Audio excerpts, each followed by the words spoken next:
എബ്രായർക്കെഴുതിയ ലേഖനം 5-ാം അധ്യായത്തിൻ്റെ 7-ാം വാക്യം ആമുഖമായി ഒന്ന് വായിച്ച് സഹായിക്കേണ്ടതുണ്ട്. അനിവാര്യമെങ്കിൽ ചില വചനങ്ങളും ഇടയ്ക്ക് വായിച്ച് സഹായിക്കേണ്ടി വരും. എബ്രായലേഖനം 5:7. ക്രിസ്തു തൻ്റെ ഐഹിക ജീവകാലത്ത് തന്നെ മരണത്തിൽ നിന്നും രക്ഷിക്കുവാൻ കഴിയുന്നവനോട് ഉറച്ച നിലവിളിയോടും കണ്ണീരോടും കൂടെ അപേക്ഷയും അഭയയാചനയും കഴിക്കുകയും ഭയഭക്തി നിമിത്തം ഉത്തരം ലഭിക്കുകയും ചെയ്തു. മതി, പ്രാർത്ഥിക്കാം. കണ്ണീരോടുകൂടിയ പ്രാർത്ഥനയ്ക്ക് ഉത്തരം നൽകുന്ന മഹാദൈവമേ, ഞങ്ങൾ അങ്ങയുടെ പാദാന്തികം അണയുന്നു. അങ്ങയുടെ പുത്രൻ കാൽവരി ക്രൂശിൽ ഒഴുക്കിയ പുണ്യാഹരക്തത്തിലൂടെ ഞങ്ങൾക്ക് തന്ന വീണ്ടെടുപ്പിൻ അനുഭവങ്ങൾക്കായി സ്തോത്രം. അതുകൂടാതെ ഒരാളെങ്കിലും ഇന്ന് ദൈവവചന കേൾവിക്കായി ഉണ്ടെങ്കിൽ അവരുടെ ഹൃദയത്തോട് തമ്പുരാൻ ഇടപെട്ടുകൊണ്ടിരിക്കണമേ. ശബ്ദപരിധിക്കുള്ളിൽ ഏതൊരാളെയും ഉൾപ്പെടുത്തി ഞങ്ങൾ അനുഗ്രഹിച്ച് പ്രാർത്ഥിക്കുകയാണ്. ഈ യോഗം കഴിയുമ്പോഴേക്ക് ഈ ദേശത്തിൻ്റെ സ്ഥിതി അങ്ങ് മാറ്റണമേ. യേശു ക്രിസ്തുവിൻ വിലയേറിയ നാമത്തിൽ തന്നെ ആമേൻ. വായിച്ചിരിക്കുന്ന അനുഗ്രഹീത ദൈവവചനത്തിനായി ദൈവത്തിന് മഹത്വം. വിശുദ്ധ ബൈബിള് 66 പുസ്തകങ്ങളുടെ ഒരു സമാഹാരമാണ്. ഈ ബൈബിൾ 2 ഭാഗങ്ങളാണ്. അതിൻ്റെ ആമുഖ ഭാഗം പഴയ നിയമം എന്ന് നമ്മൾ വിളിക്കും. അതിൻ്റെ ഉത്തരഭാഗം പുതിയ നിയമമെന്നും അറിയപ്പെടും. നമ്മൾ ക്രൈസ്തവർ പഴയ നിയമം എന്ന് വിളിക്കുന്ന അതിൻ്റെ പൂർവഭാഗത്തെ യഹൂദന്മാർ വിളിക്കുന്ന പേര് വാസ്തവത്തിൽ തനാക്ക് എന്നാണ്. തനാക്ക് എന്നത് ഒരു ചുരുക്കെഴുത്താണ്. തോറ, നെബീം, കെത്തുബീം എന്നിങ്ങനെ 3 ഭാഗങ്ങളായി അവരതിനെ തിരിക്കുന്നു.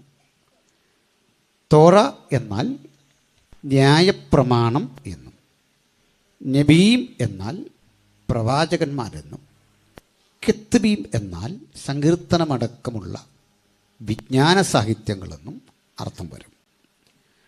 അവ സംക്ഷേപിച്ച് ആദ്യ അക്ഷരം തോറയുടെ തായും നെബീമിലെ നായും കെത്തുബീമിലെ കായും ചേർത്ത് തനാക്ക് എന്നാണ് പറയുക.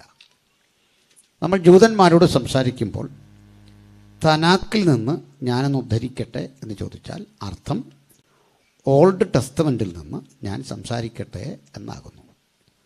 അങ്ങനെ തനാക്കെന്ന് വിളിക്കുന്ന പഴയ നിയമം നമ്മളറിയുന്ന 27 ഗ്രന്ഥങ്ങളുള്ള പുതിയ നിയമം.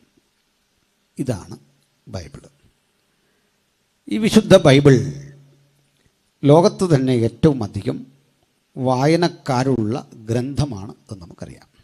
ഏറ്റവും അധികം.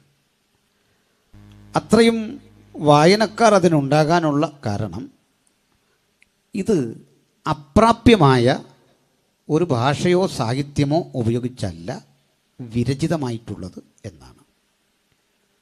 ഒന്നുകൂടി വിശദമായി പറഞ്ഞാൽ, നമ്മുടെ രാജ്യത്ത് ഇതിഹാസങ്ങളും വേദങ്ങളുമൊക്കെ രൂപപ്പെട്ടിട്ടുണ്ട്. അത് സംസ്കൃതത്തിലാണ്. അറബ് ദേശത്ത് അറബ് ഭാഷയിൽ രൂപപ്പെട്ടിട്ടുള്ള സാഹിത്യങ്ങളുണ്ട്. ഈ ഭാഷകൾക്കൊക്കെ അതിൻ്റേതായ ചില സവിശേഷതകളുണ്ട്. എന്നാൽ ബൈബിളിൻ്റെ ഭാഷയ്ക്കൊരു പ്രത്യേകത, എബ്രായ എന്ന ഹീബ്രു താരതമ്യേന എളുപ്പമുള്ള ഭാഷയാണ്. സങ്കീർണമായ വ്യാകരണ നിയമങ്ങളില്ല. പാസ്റ്റ് ടെൻസും ഫ്യൂച്ചർ ടെൻസും പ്രസൻറ്റ് ടെൻസും ഇല്ല. 3 അക്ഷരങ്ങളുള്ള ക്രിയാ സംവിധാനമാണ് അതിനുള്ളത്. ആകെ പദങ്ങളുടെ എണ്ണം 10,000-ൽ താഴെയാണ്. ഇംഗ്ലീഷിൽ നമുക്ക് 7 ലക്ഷത്തിലധികം വാക്കുകളുള്ളപ്പോൾ എബ്രായ ഭാഷയുടെ ആകെ സമ്പത്ത് 10,000-ൽ താഴെ മാത്രം. പദ ദൗർലഭ്യമുള്ള ഒരു ഭാഷ. ഇനി പുതിയ നിയമത്തിലൊക്കെ വന്നല്ലോ, അത് സംസ്കൃതത്തിൻ്റെ വ്യാകരണ നിയമങ്ങളോട് ഏറെ ചേർന്ന് നിൽക്കുന്ന ഒരു ഭാഷാ സംവിധാനമാണ്. ഗ്രീക്കാണ് അതിൻ്റെ ഭാഷ. അത് ഏതാണ്ടൊക്കെ സങ്കീർണമാണ് എന്ന് വേണമെങ്കിൽ പറയാം. കാരണം സങ്കീർണമായ വ്യാകരണ വ്യവസ്ഥ അതിനുണ്ട്. ഒരു ഉദാഹരണം, നമുക്ക് prefix, interfix, middle fix, prefix, post prefix, suffix എന്നൊക്കെ പറയുന്ന സംവിധാനങ്ങൾ ഇംഗ്ലീഷിലുണ്ട്. സംസ്കൃതത്തിലും ഗ്രീക്കിലുമാകട്ടെ ഇൻ്റർഫിക്സ് എന്നൊരു സംവിധാനമുണ്ട്.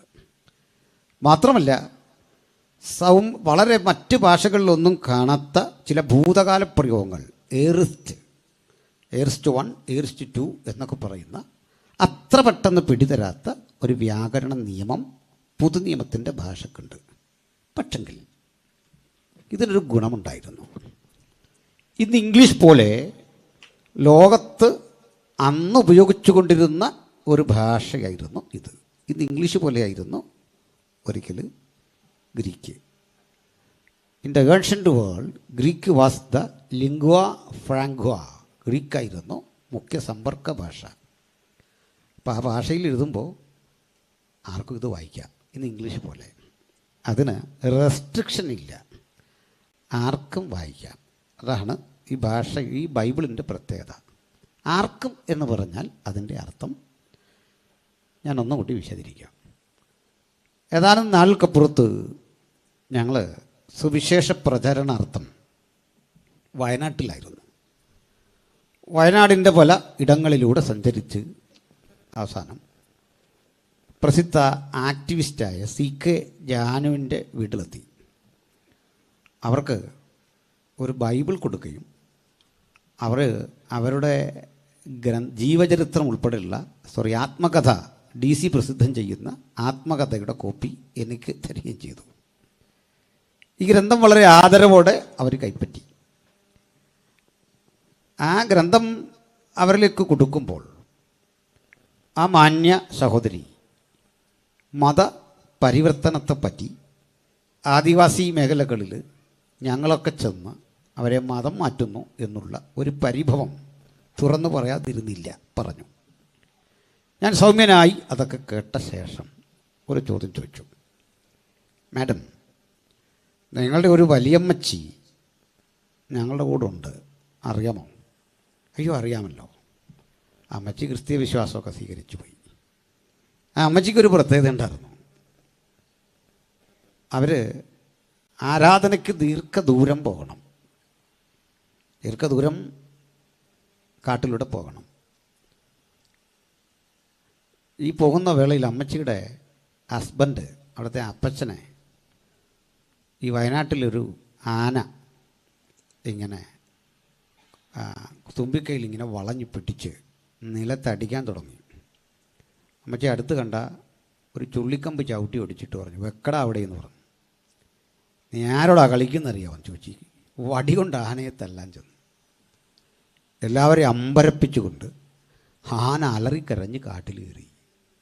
ഇത് ആനക്കുടത്തോട്ടം ഉണ്ടാക്കിയെടുത്ത കഥയല്ല, ഗുഡ് ന്യൂസിൽ പ്രസിദ്ധം ചെയ്ത ലേഖനമാണ്. ഈ സംഭവത്തോടെ നാട്ടിൽ വലിയൊരു മാറ്റം. ഈ അമ്മച്ചി വലിയൊരു പ്രാർത്ഥന അനുഭവമുള്ള സഹോദരിയായിരുന്നു. അതൊന്നുമല്ല പറയാൻ നിന്നത്. ആ അമ്മച്ചിയുടെ കൊച്ചുമകൻ എവിടെയെന്നറിയോ? അവരമ്പരപ്പോടെ ശ്രദ്ധിച്ചെന്നപ്പോൾ ഞാൻ പറഞ്ഞു, അവന് സിവിൽ സർവീസിൽ അഡ്മിഷൻ കിട്ടി ഡൽഹി പഠിക്കുകയാണ്. അമ്പരന്ന് പോയി. അപ്പം ഞങ്ങളിവിടെ വന്ന് നിങ്ങളെ മാറ്റുമ്പോൾ ഒരു കാര്യം ഓർക്കണം. ഈ സുവിശേഷമൊക്കെ പറഞ്ഞ ആളുകളെ മാറ്റുമ്പോൾ ചിലർ പറയുന്നത് ഈ സോപ്പും ചീപ്പും ഒക്കെ കൊടുത്ത്, പാൽപ്പൊടി കൊടുത്ത്, വൈറ്റമിൻ ഗുളിക കൊടുത്ത് നിങ്ങൾ ആളുകളെ മാറ്റുകയാണ്. അപ്പോൾ എനിക്കൊരു ചെറിയ മറുപടി ഉള്ളത്, ഇതൊക്കെ നിങ്ങൾ പണ്ടേ കൊടുത്തിരുന്നെങ്കിൽ ഇവരാരും മാറുകയല്ലായിരുന്നു. എന്തേ സോപ്പ് അവന് വേണ്ടേ? ചീപ്പും പാൽപ്പൊടിയൊക്കെ അവനും കഴിക്കണ്ടേ? അവന് ഉപയോഗിക്കണ്ടേ? അവനിതൊക്കെ പ്രയോജനപ്പെടണ്ടേ? ഇതെന്തുകൊണ്ട് ഇവന് നിഷേധിച്ചു? ഇത് ഇന്ത്യയിൽ ഛത്തീസ്ഗഡിൽ, പഞ്ചാബിൽ, ബീഹാറിൽ ഞങ്ങളുടെ പ്രവർത്തനമുള്ള മേഖലകളിലെല്ലാം വൻതോതിൽ ആദിവാസികൾ വിശ്വാസം സ്വീകരിച്ച് വരുന്നുണ്ട്. എന്താ കാരണമെന്ന് അറിയണ്ടേ? നിങ്ങൾ പലർക്കും അറിയാത്തൊരു രഹസ്യം കൂടി പറയാം.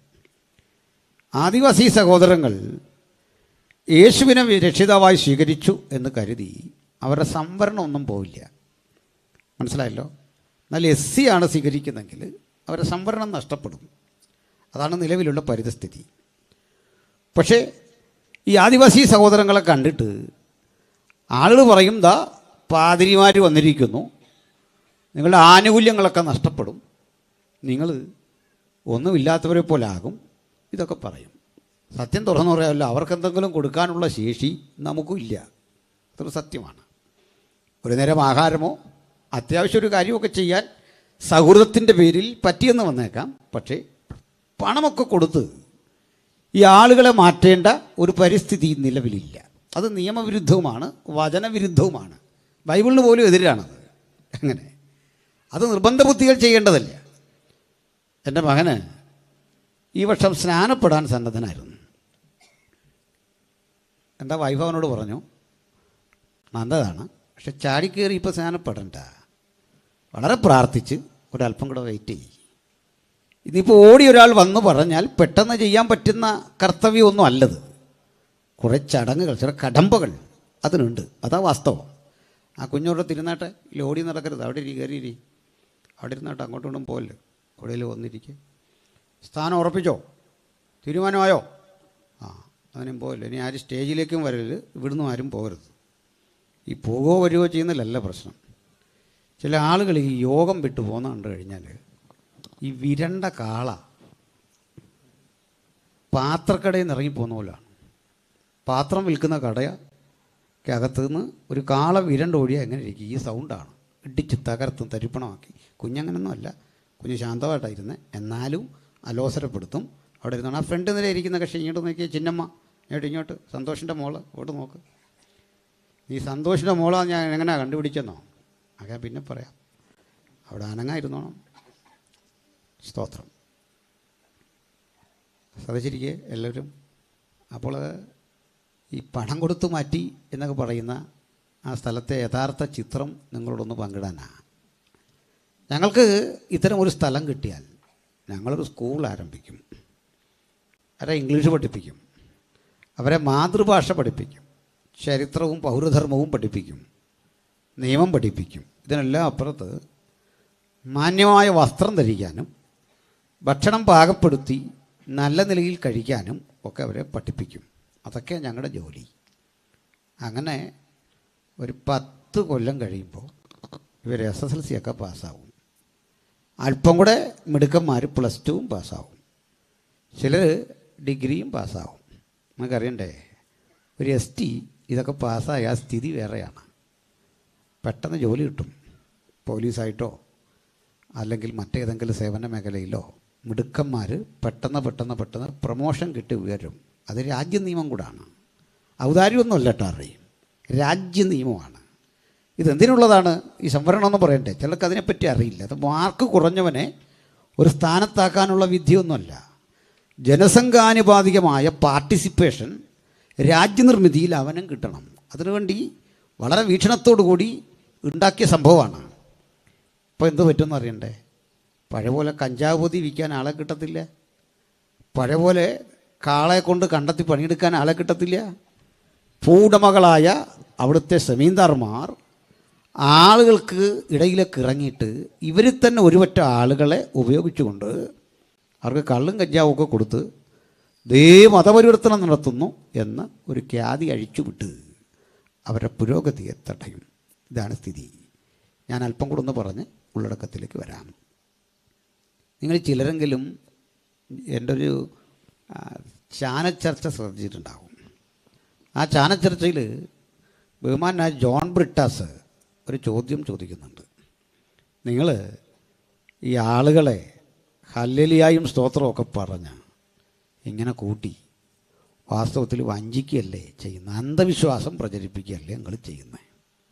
ഇതാണ് ചോദ്യം. എൻ്റെ ആ ആൻസർ മൊത്തമൊന്നും അവർ ഇട്ടിട്ടില്ല, കുറേ കട്ട് ചെയ്ത് പോയി, എങ്കിലും പറയാം. ഞാൻ പറഞ്ഞു, സർ, ഈ ക്രിസ്ത്യാനിറ്റി ലോകത്തുള്ള ഇടങ്ങളിൽ അത് ചെന്ന ഇടങ്ങളിൽ അന്ധവിശ്വാസം രൂപപ്പെടുക അല്ല ചെയ്തത്. ക്രിസ്ത്യാനിറ്റിയുടെ സാന്നിധ്യമുള്ള ഇടത്ത് രൂപപ്പെട്ടു വന്ന സ്ഥാപനങ്ങൾ പഠിക്കണം. ഓക്സ്ഫോർഡ് യൂണിവേഴ്സിറ്റിയും അവിടെ ലണ്ടൻ സ്കൂൾ ഓഫ് എക്കണോമിക്സും അവിടെ പ്രസിദ്ധങ്ങളായ കേംബ്രിഡ്ജും പ്രിൻസ്റ്റണും ഓറൽ റോബർട്ട്സും പോലെയുള്ള മഹത്തര സ്ഥാപനങ്ങളാണ് തലയുയർത്തിയത്. വേണ്ട, നമ്മുടെ കൊച്ചു കേരളത്തിലേക്ക് വരാം. എവിടെയാണ് ക്രിസ്തീയ സാന്നിധ്യമുണ്ടായിരുന്നത്? അവിടെ സർക്കാർ പോലും കലാലയം ആരംഭിക്കും മുമ്പ് സാധാരണ മനുഷ്യർക്ക് പഠിക്കാൻ CMS കോളേജും സ്കൂളും ഒക്കെ ഉണ്ടായി. എറണാകുളം മഹാരാജാസ് തുടങ്ങിയതും അങ്ങനെയാണ്. ഇന്ത്യയുടെ ഏത് ഭൂമണ്ഡലം എടുത്ത് നിങ്ങൾ പരിശോധിച്ചാലും ആധുനികമായ മാറ്റങ്ങൾക്ക് തുടക്കം കുറിക്കത്തക്ക വിധത്തിൽ ഒരു ദേശത്ത് നിലനിൽക്കുന്ന ദുരാചാരങ്ങളുടെ പടപൊരുതാൻ ഏറ്റവും പൗരന് അനിവാര്യം വിദ്യാഭ്യാസമെങ്കിൽ അത് നൽകി കൊടുത്തത് ഈ വിശുദ്ധ വചനം പഠിപ്പിക്കുന്ന സുവിശേഷകരാണ്. ഹല്ലേലൂയ. തീർച്ചയായും ഇന്ത്യക്ക് അതിലും പൗരാണികമായൊരു സംസ്കാരമുണ്ടെന്ന് ഞാൻ വിശ്വസിക്കുന്നു. നളന്തയും തക്ഷശില ഇവിടെ ഉണ്ടായിരുന്നു ഞാൻ വിശ്വസിക്കുന്നു. അത് യാഥാർത്ഥ്യമാണ്. ആ സ്ഥാപനത്തിലേക്ക് ആയിരക്കണക്കിന് ബുദ്ധഭിക്ഷുക്കൾ ആ സ്ഥാപനം നടത്തുകയും ലോകത്തിൻ്റെ പലയിടങ്ങളിൽ നിന്ന് ആളുകൾ അവിടെ വന്ന് പഠിക്കുകയും ഫാഹിയനെ പോലെയുള്ള സഞ്ചാരികൾ ഇവിടെ വന്ന്, ഹുയാൻസാങ്ങിനെ പോലെയുള്ള സഞ്ചാരികൾ വന്ന്, ഇബ്നു ബത്തൂത്തയെ പോലെയുള്ള ആളുകൾ വന്ന് ഈ രാജ്യത്തിൻ്റെ മഹിമയെക്കുറിച്ച് വർണ്ണിച്ചെഴുതിയ കൃതികൾ നമ്മുടെ മുമ്പിലുണ്ട്, സംശയം വേണ്ട. പക്ഷേ ആ സ്ഥാപനം നടത്തിയ മഹാരഥന്മാരുടെ കണ്ണിൽ കാണാതെ പോയ സാധുക്കളെ തിരഞ്ഞു പിടിച്ച് അവർക്ക് വിദ്യാഭ്യാസം നൽകി അവരെ വളർത്തി ജീവിതത്തിൻ്റെ ഉന്നമനത്തിൻ്റെ വഴികളിലേക്ക് മാർഗദർശനം നൽകിയത് യേശുക്രിസ്തുവിൻ്റെ സുവിശേഷമാണ്. ഹല്ലേലൂയ. ആ മഹത്തര സുവിശേഷമാണ് ഞങ്ങൾ ഇന്ന് നിങ്ങളോടും പങ്കിടുന്നത്. അതുകൊണ്ട് ആരും പരിയോഗിക്കുകയോ വേണമെന്നൊന്നും ചെയ്യണ്ട. സന്തോഷമല്ലേ? ചിലർക്ക് അകാരണമായി ഞങ്ങളോട് വെറുപ്പാണ്. എന്താണെന്നൊരു പിടിയില്ല. ഞങ്ങൾ കള്ളുകട നടത്തണില്ല, കഞ്ചാവ് വിൽക്കുന്നില്ല, ഞങ്ങൾ സമരം ചെയ്യുന്നില്ല, വഴിയിലിറങ്ങി സത്യാഗ്രഹം നടത്തണില്ല, വണ്ടി തടയുന്നില്ല, എണ്ണാമെങ്കിൽ എണ്ണിക്കോ എന്നുള്ള മുദ്രാവാക്യമില്ല, കളക്ട്രേറ്റ് വളയുന്നില്ല. ഇങ്ങനൊരു സമൂഹം ലോകത്ത് എവിടെയെങ്കിലും ഉണ്ടോ എന്ന് കേട്ടാട്ടെ. ഉണ്ടോ? അത് നമ്മൾ മാത്രം അഭിമാനിക്കണം. സ്തോത്രം. MLA തടയുന്നില്ല, MP തടയുന്നില്ല, അങ്ങനെയല്ലേ? ആർക്കാ വോട്ട് ചെയ്തതെന്ന് ആർക്കും അറിയത്തില്ല. അങ്ങനെ പോകുന്നൊരു സമൂഹമാണ്. ഞാനൊക്കെയാണെങ്കിൽ വോട്ട് ചെയ്യാറ് പോലുമില്ല. മാത്തുക്കുട്ടി സാറും ഞാനും ഒന്നും വോട്ട് ചെയ്യാറേ ഇല്ല. അത് പിണങ്ങിയൊന്നുമല്ല. നമുക്ക് വല്ല യോഗം കാണുമോ? അതിനൊക്കെ പോകണം. അതിനിടയ്ക്ക് ജനാധിപത്യ ബോധം ഇല്ലാഞ്ഞിട്ടൊന്നും അല്ല. എനിക്കറിയാം, ഞാനൊരാൾ വോട്ട് ചെയ്യാതിരുന്നുകൊണ്ട് ഇന്ത്യയുടെ ജനാധിപത്യം തകരുമെന്നൊന്നും ഞാൻ കരുതുന്നില്ല. അങ്ങനെ തകരുമെന്ന് തോന്നാൽ ഞാൻ ടാക്സി പിടിച്ച് വോട്ട് ചെയ്യും. അത് വേറെ കാര്യം. പോട്ടെ. അപ്പോൾ പറഞ്ഞു വന്നത് രാഷ്ട്രീയ പ്രബുദ്ധതയില്ലാത്തതുകൊണ്ടൊന്നും അല്ല അത് ചെയ്യാത്തത്. അതൊക്കെ അതിൻ്റെ വഴിക്ക് നടന്നോട്ടെ. ഞങ്ങൾ അതിലും വലിയ രാഷ്ട്രീയ പ്രവർത്തനമാണ് ചെയ്യുന്നത്. അല്ലേ? എന്നെ സംബന്ധിച്ചിടത്തോളം ഈ ഓരോ പ്രസംഗവും രാഷ്ട്രീയ പ്രവർത്തനമാണ്. നിലനിൽക്കുന്ന ദൈവരാജ്യത്തിൻ്റെ ആ സന്ദേശം പറയുക എന്ന് പറയുന്നത് താൽക്കാലികമായ രാഷ്ട്രസങ്കല്പങ്ങൾക്കപ്പുറത്ത് അത്യുന്നതനായ ദൈവം മഹത്തരമായൊരു രാജ്യം സ്ഥാപിക്കുമെന്നുള്ള ആ പ്രത്യാശയാണ് ഞങ്ങളെയൊക്കെ ഭരിക്കുന്നത്. സ്തോത്രം. ഈ വിശുദ്ധ ബൈബിൾ ലോകത്തിൻ്റെ എല്ലായിടങ്ങളിലും എത്തിക്കുക എന്ന മഹത്തര ദൗത്യം ഏറ്റെടുത്താണ് ഇന്നും ഞങ്ങൾ ഇവിടെ വന്നിട്ടുള്ളത്. അതിലെ ആശയങ്ങൾ. സ്തോത്രം. ഇന്ന് എന്താണ് ഈ ബൈബിളിൻ്റെ ആകത്തുക? ഇത് സമൂഹത്തിന് നൽകുന്ന സന്ദേശം ഒരു വ്യക്തിയെക്കുറിച്ചാണ്. അത് കർത്താവായ യേശുക്രിസ്തു ആണ്. യേശുക്രിസ്തു എന്ന വ്യക്തിയെക്കുറിച്ച് ആദ്യമേ പറയട്ടെ. യേശു ഒരു ഗ്രന്ഥകാരനോ ചരിത്രകാരനോ ഒന്നുമല്ല. യേശു ഏതെങ്കിലും ഒരു പുസ്തകം എഴുതിയിട്ടുമില്ല, ഒരു പാട്ടും എഴുതിയിട്ടില്ല. ആകപ്പാടെ പരതിയിട്ട് യേശു ഒരിക്കൽ മാത്രമേ എഴുതിയിട്ടുള്ളൂ. അത് നിലത്തെഴുതിയെന്നാണ്. എന്താണെന്ന് ആർക്കും അറിയില്ല. അവിടെ ദൃക്സാക്ഷികളൊന്നും അത് രേഖപ്പെടുത്താത്തത് കൊണ്ട് അത് ഇന്നതാണെന്ന് ഞാൻ ആരോപിക്കുന്നുമില്ല. ഞാൻ ഇങ്ങനെയാണെന്ന് ആരോപിച്ചിട്ട് സ്വർഗത്തിൽ ചെന്നിട്ട് കർത്താവ് ചോദിക്കും, നീ എന്തിനാണ് ഈ ആവശ്യമില്ലാത്തെല്ലാം പറഞ്ഞതെന്ന് ചോദിച്ചാൽ ആ ഒരു കുറ്റം വേണ്ട. ഇപ്പം തന്നെ ആവശ്യത്തിന് പ്രശ്നമുണ്ട്. ഏതായാലും ഒരു ഗ്രന്ഥം എഴുതിയില്ല, ഒരു പാട്ടെഴുതിയില്ല, അരാമിക്കൊഴികെ ഒരു ഭാഷയിൽ പ്രസംഗിച്ചിട്ടില്ല. ഒരു ചെറിയ ഗ്രാമത്തിൻ്റെ, ഒരു നാടിൻ്റെ, ഒരു 120 ചതുരശ്ര മൈൽ വിസ്തൃതിയിൽ തൊഴുങ്ങുന്ന ആളുകളാണ് കേൾവിക്കാർ. ഇത്രയും ചെറിയ സിറ്റുവേഷൻ. അപ്പോൾ സാഹിത്യപരമായി വികാസം പ്രാപിക്കാത്ത അരമായിക് ഭാഷയിൽ പ്രസംഗിച്ചു.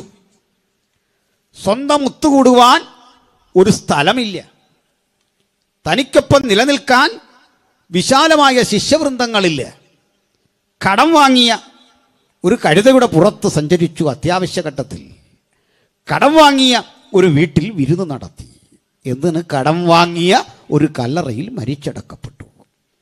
അങ്ങനെ തലചായ്ക്കാൻ ഇടമില്ലാതെ പാലസ്തീനിയായുടെ മാത്രം പരിമിതികൾക്കുള്ളിൽ ജീവിച്ചിരുന്ന യേശുക്രിസ്തു എന്ന ഒരു വ്യക്തിത്വത്തെക്കുറിച്ചാണ് ഉലകത്തിൻ്റെ 5 വൻകരകളിലും മനുഷ്യരാശി കഴിഞ്ഞ 2000 ആണ്ട് അവിരാമം പ്രസംഗിച്ചു കൊണ്ടിരുന്നത് എന്നത് എത്ര മഹത്തര കാര്യമാണ്.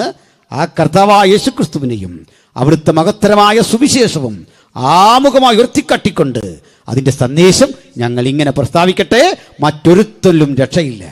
നാം രക്ഷിക്കപ്പെടുവാൻ ആകാശത്തിന് കീഴിൽ മനുഷ്യരുടെ ഇടയിൽ നൽകപ്പെട്ട വേറെ ഒരു നാമവുമില്ല. സകല നാമത്തിനും മേലായ നാമം യേശുക്രിസ്തുവിൻ്റെ നാമം. ഹല്ലേലൂയ. ഇനി വായനാ ഭാഗത്തിലേക്ക് ഞാൻ നിങ്ങളുടെ ശ്രദ്ധ ക്ഷണിക്കുകയാണ്. നാം വായിച്ചത് പുതിയ നിയമത്തിലെ എബ്രായർക്കെഴുതിയ ലേഖനമാണ്.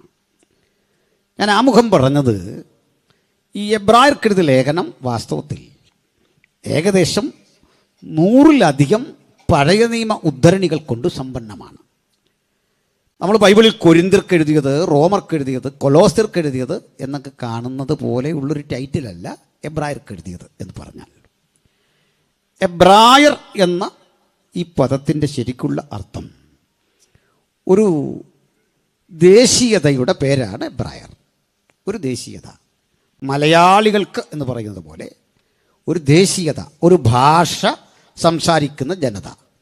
ഇനി അതിനെ കുറെ കൂടി സ്പെസിഫൈ ചെയ്ത് പറഞ്ഞാൽ യഹൂദ സമൂഹത്തിൻ്റെ മാതൃഭാഷയായി അവരുപയോഗിച്ചു വന്നത് എബ്രായ ഭാഷയാണ്. അവരുടെ പൗരോഹിത്യത്തിൻ്റെ ഒക്കെ ഭാഷികതാണ്. പിൽക്കാലത്ത് ഉപയോഗം കൊണ്ട് ആ ഭാഷ ലുപ്തമായപ്പോൾ തലസ്ഥാനത്തേക്ക് അരമായിക്ക് അവർ സംസാരിച്ചു എന്നത് മറ്റൊരു സത്യം. എന്നാൽ എബ്രായർ എന്നൊരു സമൂഹത്തെ വിളിക്കുമ്പോൾ അതിൻ്റെ വ്യംഗ്യാർത്ഥം അത് തീർച്ചയായും ജൂതന്മാരാണ്. ഇതെല്ലാം ജൂതന്മാർക്കും വേണ്ടിയല്ല, മറിച്ച് യേശുക്രിസ്തുവിൻ്റെ കാലഘട്ടത്തിൽ ഒരു ചെറിയ സമൂഹം യഹൂദന്മാർ യേശുവിനെ രക്ഷകനായി സ്വീകരിച്ചിരുന്നു. അവർ മറ്റേതൊരു സഭയും അഭിമുഖീകരിച്ചതിനേക്കാൾ അധികം പ്രതിസന്ധിയിൽ കൂടി കടന്നുപോയി. കാരണം അവർ 2 തരത്തിലുള്ള പ്രയാസ പ്രതിസന്ധികൾക്ക് വിധേയരായി. സാധാരണഗതിയിൽ ഏതൊരു മണ്ഡലത്തിൽ നിന്നും യേശുവിനെ രക്ഷകനായി സ്വീകരിക്കുന്ന ആളുകൾക്ക് അതിൻ്റെതായ ചില പ്രതിസന്ധികൾ വരും. സമാധാനവും സന്തോഷവും മനുഷ്യരാശിക്ക് നൽകുന്ന യേശുക്രിസ്തു എന്ന ഉലക രക്ഷകനെക്കുറിച്ചുള്ള സുവിശേഷം പ്രസംഗിച്ച് അതിൽ ആകൃഷ്ടനായൊരു വ്യക്തി വന്നാൽ സംഭവിക്കുന്നത്, വീട് പലപ്പോഴും അവനെ തള്ളിക്കളയും, പഴയ സുഹൃത്തുക്കൾ അവനെ തള്ളിക്കളയും, നാട്ടുകാർക്കൊക്കെ മുമ്പിൽ അവൻ ഒരു ചോദ്യശരമായി നിൽക്കും. ഇതറിഞ്ഞിട്ടും അവൻ തൻ്റെ ജീവിതത്തിൻ്റെ ഭൂതകാലത്തോട് മുഴുവൻ വിട പറഞ്ഞിട്ട് ആ ഭൂതകാലത്തോടുള്ള യുദ്ധം ആരംഭിക്കും. എങ്ങനെയുള്ള യുദ്ധം? ആശയപരമായ യുദ്ധം. അവൻ സേവിച്ചിരുന്ന പഴയകാല ദൈവസങ്കല്പങ്ങളോടുള്ള യുദ്ധം. സത്യ ഏക ദൈവത്തെ തിരിച്ചറിഞ്ഞ നാൾ മുതൽ ഈ പ്രപഞ്ചത്തിന് ഒരു രക്ഷകൻ, ആ പ്രപഞ്ചത്തിൻ്റെ വീണ്ടെടുപ്പുകാരൻ ഒരുവൻ മാത്രമെന്നുള്ള ആ തിരിച്ചറിവിൽ അവൻ പ്രാദേശികമായ അത്തരം ചിന്തകളും ധാരണകളും മിഥ്യാമൂർത്തികളുള്ള സേവയും ഒക്കെ അവസാനിപ്പിച്ചിട്ട് മനുഷ്യരാരും കണ്ടിട്ടില്ലാത്ത, കാണാൻ കഴിയാത്ത, അടുത്തുകൂടാത്ത വെളിച്ചത്തിൽ വസിക്കുന്ന ആത്യന്തികനായ ആ ദൈവത്തെക്കുറിച്ചുള്ള അവബോധം മുമ്പിൽ നിർത്തിക്കൊണ്ട് എരിവോടെ ആ ദൈവത്തിനു വേണ്ടി സംസാരിച്ചു കൊണ്ടിരിക്കും. അതവനെ സമൂഹത്തിൽ ഒറ്റപ്പെടുത്തി കളയും. രണ്ടാമത്തെ സവിശേഷത, അവന് പഴയകാല സുഹൃത്തുക്കളുടെ ജീവിതചര്യകളുമായി ഇടപഴകാൻ കഴിയില്ല. അവനെ ഇനി വിശേഷ ദിവസങ്ങളിൽ മദ്യം കാട്ടി വിളിച്ചാൽ ആ വഴിക്ക് പോവില്ല. അവനെ ഇനി ഏതെങ്കിലും തരത്തിൽ പാപസംബന്ധമായ വഴികളിലേക്ക് ക്ഷണിക്കുന്ന ആ വഴി വിട്ട് അവൻ ജീവിതമാകെ മാറ്റിക്കളഞ്ഞു. അവൻ്റെ ചിന്തയിലാകെ യേശുവിനെക്കുറിച്ചുള്ള സുവിശേഷത്തിൻ്റെ വിശദീകരിക്കാനാവാത്ത ആ സന്തോഷം അവനെ ഇങ്ങനെ നയിച്ചു കൊണ്ടിരിക്കും. പക്ഷേ അതുകൊണ്ടൊന്നും അവൻ്റെ പ്രതിസന്ധി തീരുന്നില്ല.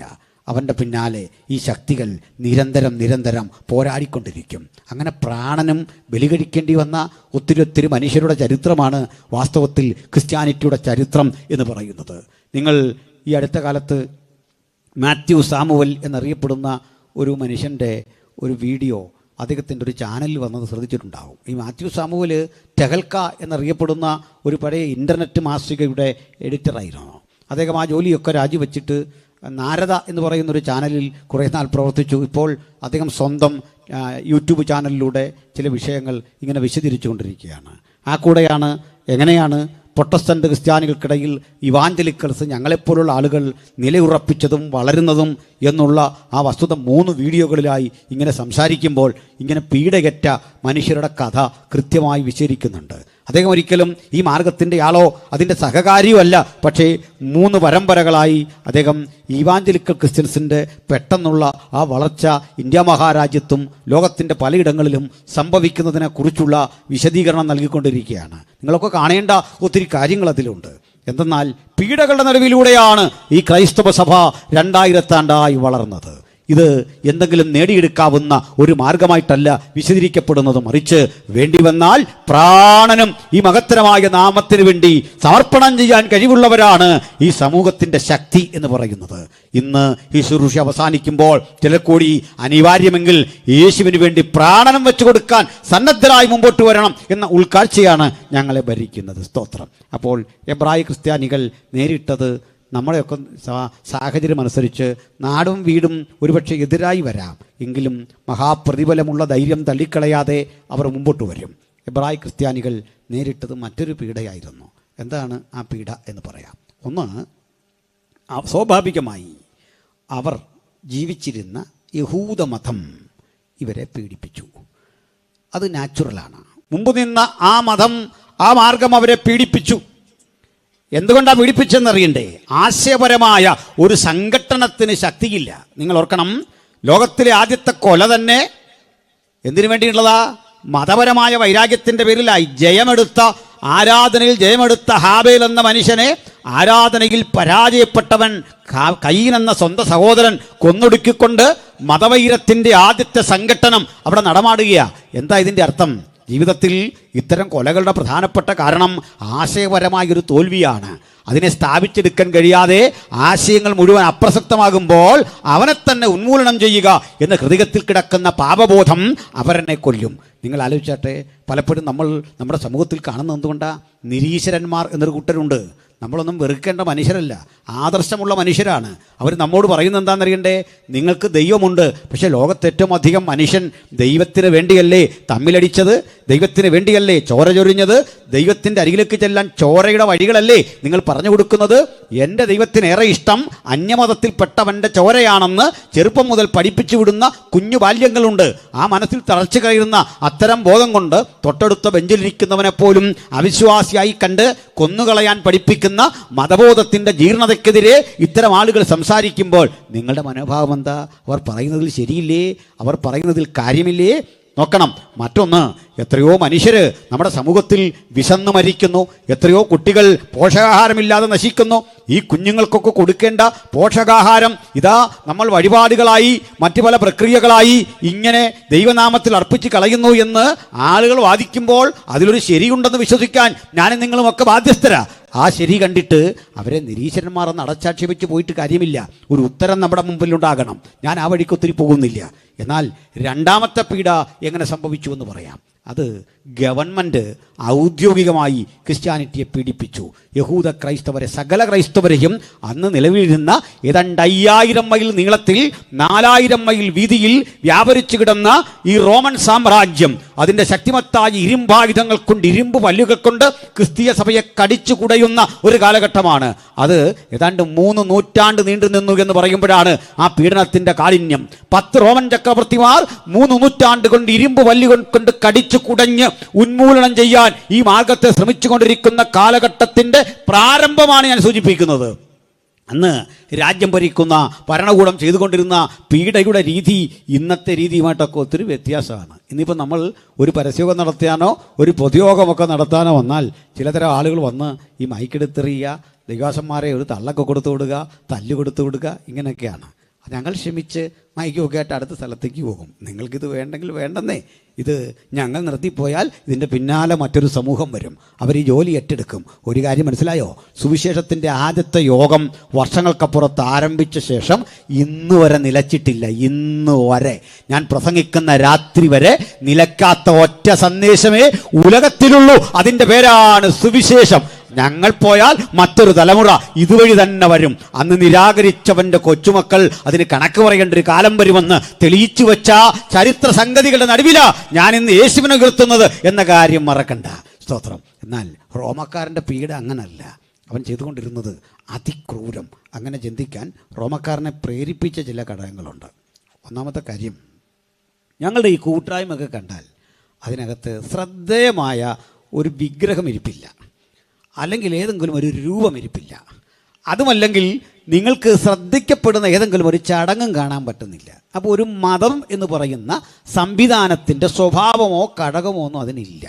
അത് റോമക്കാരെ അമ്പരപ്പിച്ചു. കാരണം ഇതെന്താണ് ഇവരിവിടെ ചെയ്യുന്നത്? ഒരു പിടിയും കിട്ടണില്ല. മാത്രമല്ല, അന്നത്തെ സഭായോഗമൊക്കെ നടക്കുന്ന സ്ഥലം എവിടെയെന്ന് അറിയണ്ടേ? അത് കല്ലറകൾക്കുള്ളിലാണ്. ആദിമകാല ക്രിസ്തീയ സഭ ഇതുപോലെ മൗണ്ട് സിയോൻ എന്നൊന്നും പേരില്ല, അല്ലെങ്കിൽ IPC എന്നൊന്നും പേരില്ല. ഇതെവിടെ കൂടുന്നത്? കല്ലറകൾക്കുള്ളിലേ. എന്താ കല്ലറകൾക്കുള്ളിൽ കൂടാൻ കാരണം? കല്ലറകൾ ഗുഹകളായിരുന്നു. ഈ കല്ലറകളുള്ള ഇടത്തേക്ക് മറ്റു മനുഷ്യരാരും വരികയില്ല. ഈ പീഡിപ്പിക്കാൻ വരുന്ന ആൾക്ക് അന്നും ശവങ്ങളെ പേടിയാ, കല്ലറയൊക്കെ പേടിയാ അന്നും എന്നും. അത് വലിയ പേടിയാണ്. അതിനകത്ത് ഭീകര സത്വമുണ്ടെന്നൊക്കെ ആളുകൾ വിശ്വസിച്ചിരുന്നു. ഈ കല്ലറകളാണ് ആദിമ നൂറ്റാണ്ടിൽ ക്രൈസ്തവർ തിരഞ്ഞെടുത്തത്. കല്ലറകളിൽ പോയിരുന്ന് പ്രാർത്ഥിക്കും. അങ്ങനെ പ്രാർത്ഥിക്കുമ്പോൾ ആരോ കുറേ ഭ്രാന്തന്മാർ അങ്ങോട്ട് പോയിട്ടുണ്ട് എന്നുള്ളത് കഴിഞ്ഞ് മനുഷ്യർക്ക് വലിയ അറിവൊന്നുമില്ല. നമുക്ക് റിവൈവലെന്നോ ചർച്ചക്കൂടെന്നോ ഒന്നും ബോർഡ് വെക്കാൻ പറ്റില്ല. അതിന് പകരം ഒരു മത്സ്യത്തിൻ്റെ ചിഹ്നം പാറയിൽ ഇങ്ങനെ കൊത്തിവെക്കും. മത്സ്യത്തിൻ്റെ ചിഹ്നം അറിയാമല്ലോ, ആരോ പോലെയാണല്ലോ അതിൻ്റെ വാല്. അതിൻ്റെ മുമ്പ് ആരോയുടെ മുൻവശം പോലെ ഒരു എന്താ പറയുക, ആരോയ്ക്ക് പറയുന്നത് വില്ല് അല്ലേ, വില്ല്, അമ്പെന്നാണ് പറയുന്നത്. അമ്പ്, അമ്പിൻ്റെ അഗ്രം പോലെയാണ്. അപ്പോൾ ഇങ്ങനെ പൊക്കോ, ഒരു കൈചൂണ്ടി പോലെയാണ്. അത് ക്രൈസ്തവർക്ക് പരസ്പരം മനസ്സിലാകും. ഒരു കോഡ് ഭാഷയാണ്. അതനുസരിച്ച് നിങ്ങൾ ഇതുവഴി പോയാൽ ഇതിനപ്പുറത്ത് ഒരു പ്രാർത്ഥനാലയമുണ്ടെന്ന് അവർ മനസ്സിലാക്കും. ഇത് കുറേ പോകുമ്പോൾ വീണ്ടും ഒരു മത്സ്യത്തിൻ്റെ പടം വരച്ചിരിക്കും. അത് പലയിടത്ത് വരച്ച് ഈ സ്ഥലം വരെ തീർന്നില്ല. അപ്പോൾ ഈ വരുന്ന ആൾ നമ്മുടെ ആളോ അല്ലയോ എന്നറിയാൻ വേണ്ടി ഒരു കോഡ് ഭാഷയുണ്ട്. ആ കോഡ് ഭാഷ പിൽക്കാലത്ത് റോമക്കാർക്ക് തിരിച്ചറിയാൻ പറ്റി. എന്താ കോഡ് ഭാഷ എന്നറിയണ്ടേ? ഇവരിവിടുന്ന് ഉച്ചത്തിൽ വിളിച്ചു പറയും മാറാനാഥ എന്ന് പറയുമ്പോൾ മറ്റേയാൾ പറയും അനാഥമ. രണ്ട് പാദങ്ങളാണ്. ഇതിൻ്റെ അർത്ഥം നമ്മുടെ കർത്താവ് വരാറായി എന്നൊരാൾ പറയുന്നു. മറ്റേയാൾ പറയും നമ്മുടെ കർത്താവിനെ സ്നേഹിക്കാത്തവൻ ശപിക്കപ്പെട്ടവൻ. ഈ ശബ്ദം കേൾക്കുന്നില്ലെങ്കിൽ ആൾ നമ്മുടെ ആളല്ല. ഇവർ വേറെ കഥയൊക്കെ പറഞ്ഞ് ഈ ആളിനെ ഗതി മാറ്റിവിടും. ഇങ്ങനത്തെ രീതിയാണ്. അങ്ങനെ പോയി ഇവിടെ ഇരിക്കും. നോക്കണത് നേരെ ഇരുട്ടുണ്ട്.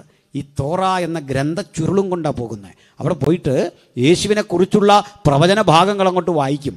അവരങ്ങനെ വായിച്ച് കേൾക്കാൻ കാത്തിരിക്കവേ ഒരു പ്രശ്നം, ഇതിലെ ഇരുട്ടാണ്. കുറ്റാക്കുറ്റി ഇരുട്ടുള്ളിടമുണ്ട്, അല്പം വെളിച്ചമുള്ളിടമുണ്ട്. ഇത് വായിക്കുന്ന ആൾ ഇത് വായിക്കാനുള്ള സൗകര്യത്തിന് വേണ്ടി ഒരു മെഴുതിരി കത്തിച്ച് ജ്വലിപ്പിക്കും. അതിൻ്റെ വെളിച്ചത്തിലാണ് ഈ സങ്കീർത്തനവും യെശയ്യാവും ഒക്കെ വായിക്കുന്നത്. ഇത് ഇങ്ങനെ പിൽക്കാലത്ത് എന്ത് ചെയ്തു? ഓരോരുത്തരും വരുമ്പോൾ മെഴുതിരി കൊണ്ടുവരേണ്ട ഒരു സ്ഥിതി ഉണ്ടായി. ഇതെന്നാ പള്ളികളിൽ മെഴുതിരി കത്തിക്കുന്ന ഒരു ചടങ്ങ് തന്നെ അങ്ങുണ്ടായി. നോക്കണേ, പട്ടാപ്പകലും ഇന്നത് കത്തിച്ചു വെക്കുന്ന ഒരാൾക്കും ഇതിൻ്റെ അർത്ഥം അറിയില്ലല്ലോ എന്നോർത്ത് ദുഃഖിക്കാതിരിക്കാൻ വഴിയില്ല. ഇങ്ങനെ ആരംഭിച്ചതാണ് ചടങ്ങ്. ഇത് ആശാൻ പണ്ടേ പറഞ്ഞിരുന്നു, ഇന്നലെ ചെയ്ത ഒരബദ്ധം ഇന്നത്തെ മനുഷ്യന് ഇങ്ങനെ എത്ര ആചാരങ്ങൾ. ഒന്നുകൂടി പറയാം, അങ്ങനെ ഒത്തിരി ആചാരങ്ങളുടെ അടിത്തറ ചികഞ്ഞ് നശിപ്പിച്ച ഗ്രന്ഥമാണ് വിശുദ്ധ ബൈബിൾ. ഹല്ലേലൂയ. ഞാൻ ചിലത് വരുന്ന വഴിക്ക് പറയാം, ശ്രദ്ധിച്ച് കേൾക്കണം. അപ്പോൾ അവരിങ്ങനെ വന്നിരിക്കുമ്പോൾ ഒരു പ്രശ്നമുണ്ടേ. ഇവരെ കണ്ടുപിടിക്കാൻ വേണ്ടി ഇൻ്റലിജൻസിനെ റോമക്കാർ വിട്ടിട്ടുണ്ട്. നമ്മളെക്കാൾ മാന്യമായ വേഷം ധരിച്ച് അനാഥമയും മാറാനാഥയൊക്കെ പറയാൻ പഠിച്ച ഇൻ്റലിജൻസ് വന്നിരിപ്പുണ്ട്. ഒറ്റിക്കൊടുക്കും. അതിനുവേണ്ടി വന്നിരിക്കുക. അവരെ വന്ന് തമ്മക്കൊപ്പം ഇരിക്കും, പാട്ടുപാടും, കൈയടിക്കും. പക്ഷേ അങ്ങനെ ഇരിക്കെ ചില സംഭവങ്ങളും ഉണ്ടായി. എന്താണെന്നറിയാമോ? ഇത് ആളുകൾ ഇതിന് ശേഷം പ്രാർത്ഥനയ്ക്ക് അവസരം കൊടുക്കും. പ്രാർത്ഥനയ്ക്ക് അവസരം കൊടുക്കുമ്പോൾ ഒരു സഹോദരൻ എഴുന്നേറ്റ് നിന്നിട്ട് പറയും, ഞാനിന്ന് വലിയ സന്തോഷവാനാണ്. ഞാൻ സന്തോഷവാനാകാൻ കാരണം കഴിഞ്ഞ ദിവസം ഏതാനും ദിവസങ്ങൾക്കപ്പുറത്ത് ആരാധന കഴിഞ്ഞ് പോയപ്പോൾ എൻ്റെ വീട് വളഞ്ഞ് റോമൻ ഭരണകൂടം എന്നെ ആക്രമിച്ചു. നിങ്ങൾ നോക്കൂ, ഈ മുറിപ്പാടുകളൊക്കെ കണ്ടില്ലേ? ഈ മുറിപ്പാടുകളൊക്കെ സൃഷ്ടിച്ച് ചാട്ടക്കടിച്ചിട്ടും എൻ്റെ കുഞ്ഞുങ്ങളോ എൻ്റെ ഭാര്യയോ യേശുവിനെ തള്ളിപ്പറഞ്ഞില്ല.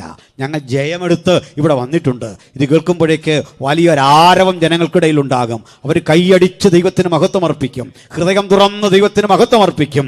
അതിങ്ങനെ അങ്ങോട്ട് കഴിയും. കഴിയുമ്പോൾ അടുത്തൊരു സഹോദരി എഴുന്നേറ്റിട്ട് പറയും, എനിക്കൊരു വാർത്തയുണ്ട്, അത് സന്തോഷകരമോ ദുഃഖകരമോ എന്ന് നിങ്ങൾ പരിശോധിക്കുക. കഴിഞ്ഞ ആഴ്ച എനിക്കൊപ്പം വന്ന ഭർത്താവ് ഇന്ന് എൻ്റെ കൂടെയില്ല.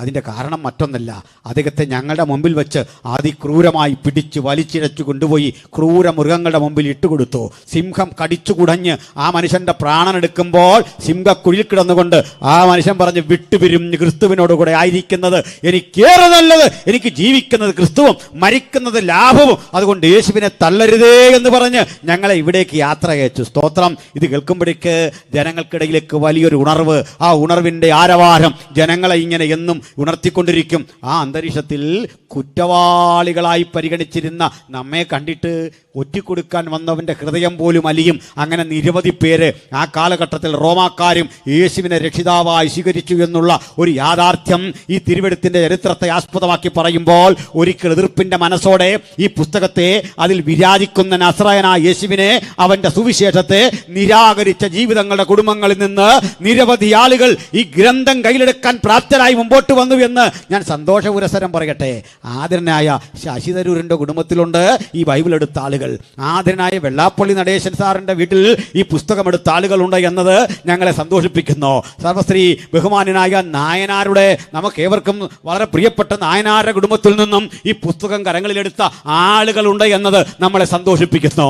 അങ്ങനെ നിരവധി ആളുകൾ ഈ ക്രൂശിന്റെ സാക്ഷികളായി പിൽക്കാലത്ത് ഇറങ്ങിത്തിരിക്കുമെങ്കിൽ ഈ രാത്രി യോഗം കഴിയുമ്പോൾ ഈ ദേശം ഉണരട്ടെ, ഈ ഗ്രാമം ഉണരട്ടെ, ഈ പന്തലിനുള്ളിൽ ആ ദൈവങ്ങൾ വ്യാപരിക്കട്ടെ, യേശുവിനെ അനുധാവനം ചെയ്യുന്ന ഒരു ജനത്തിന്റെ ആവിർഭാവം ഈ രാത്രി സംഭവിക്കട്ടെ. സ്തോത്രം.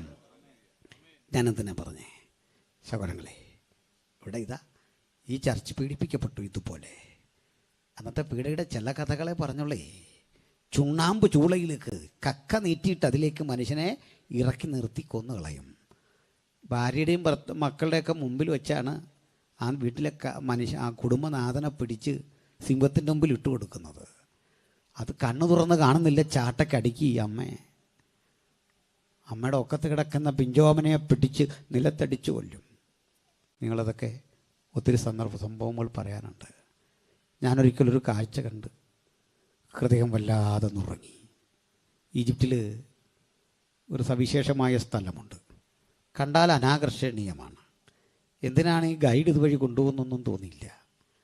ഒടുക്കം ചെല്ലുമ്പോൾ ഒരു ഓവൽ ഷേപ്പിലുള്ള ഒരു ബിൽഡിങ്, അധികം പൊക്കമില്ല. അവിടേക്ക് പണമടച്ച് കയറണം.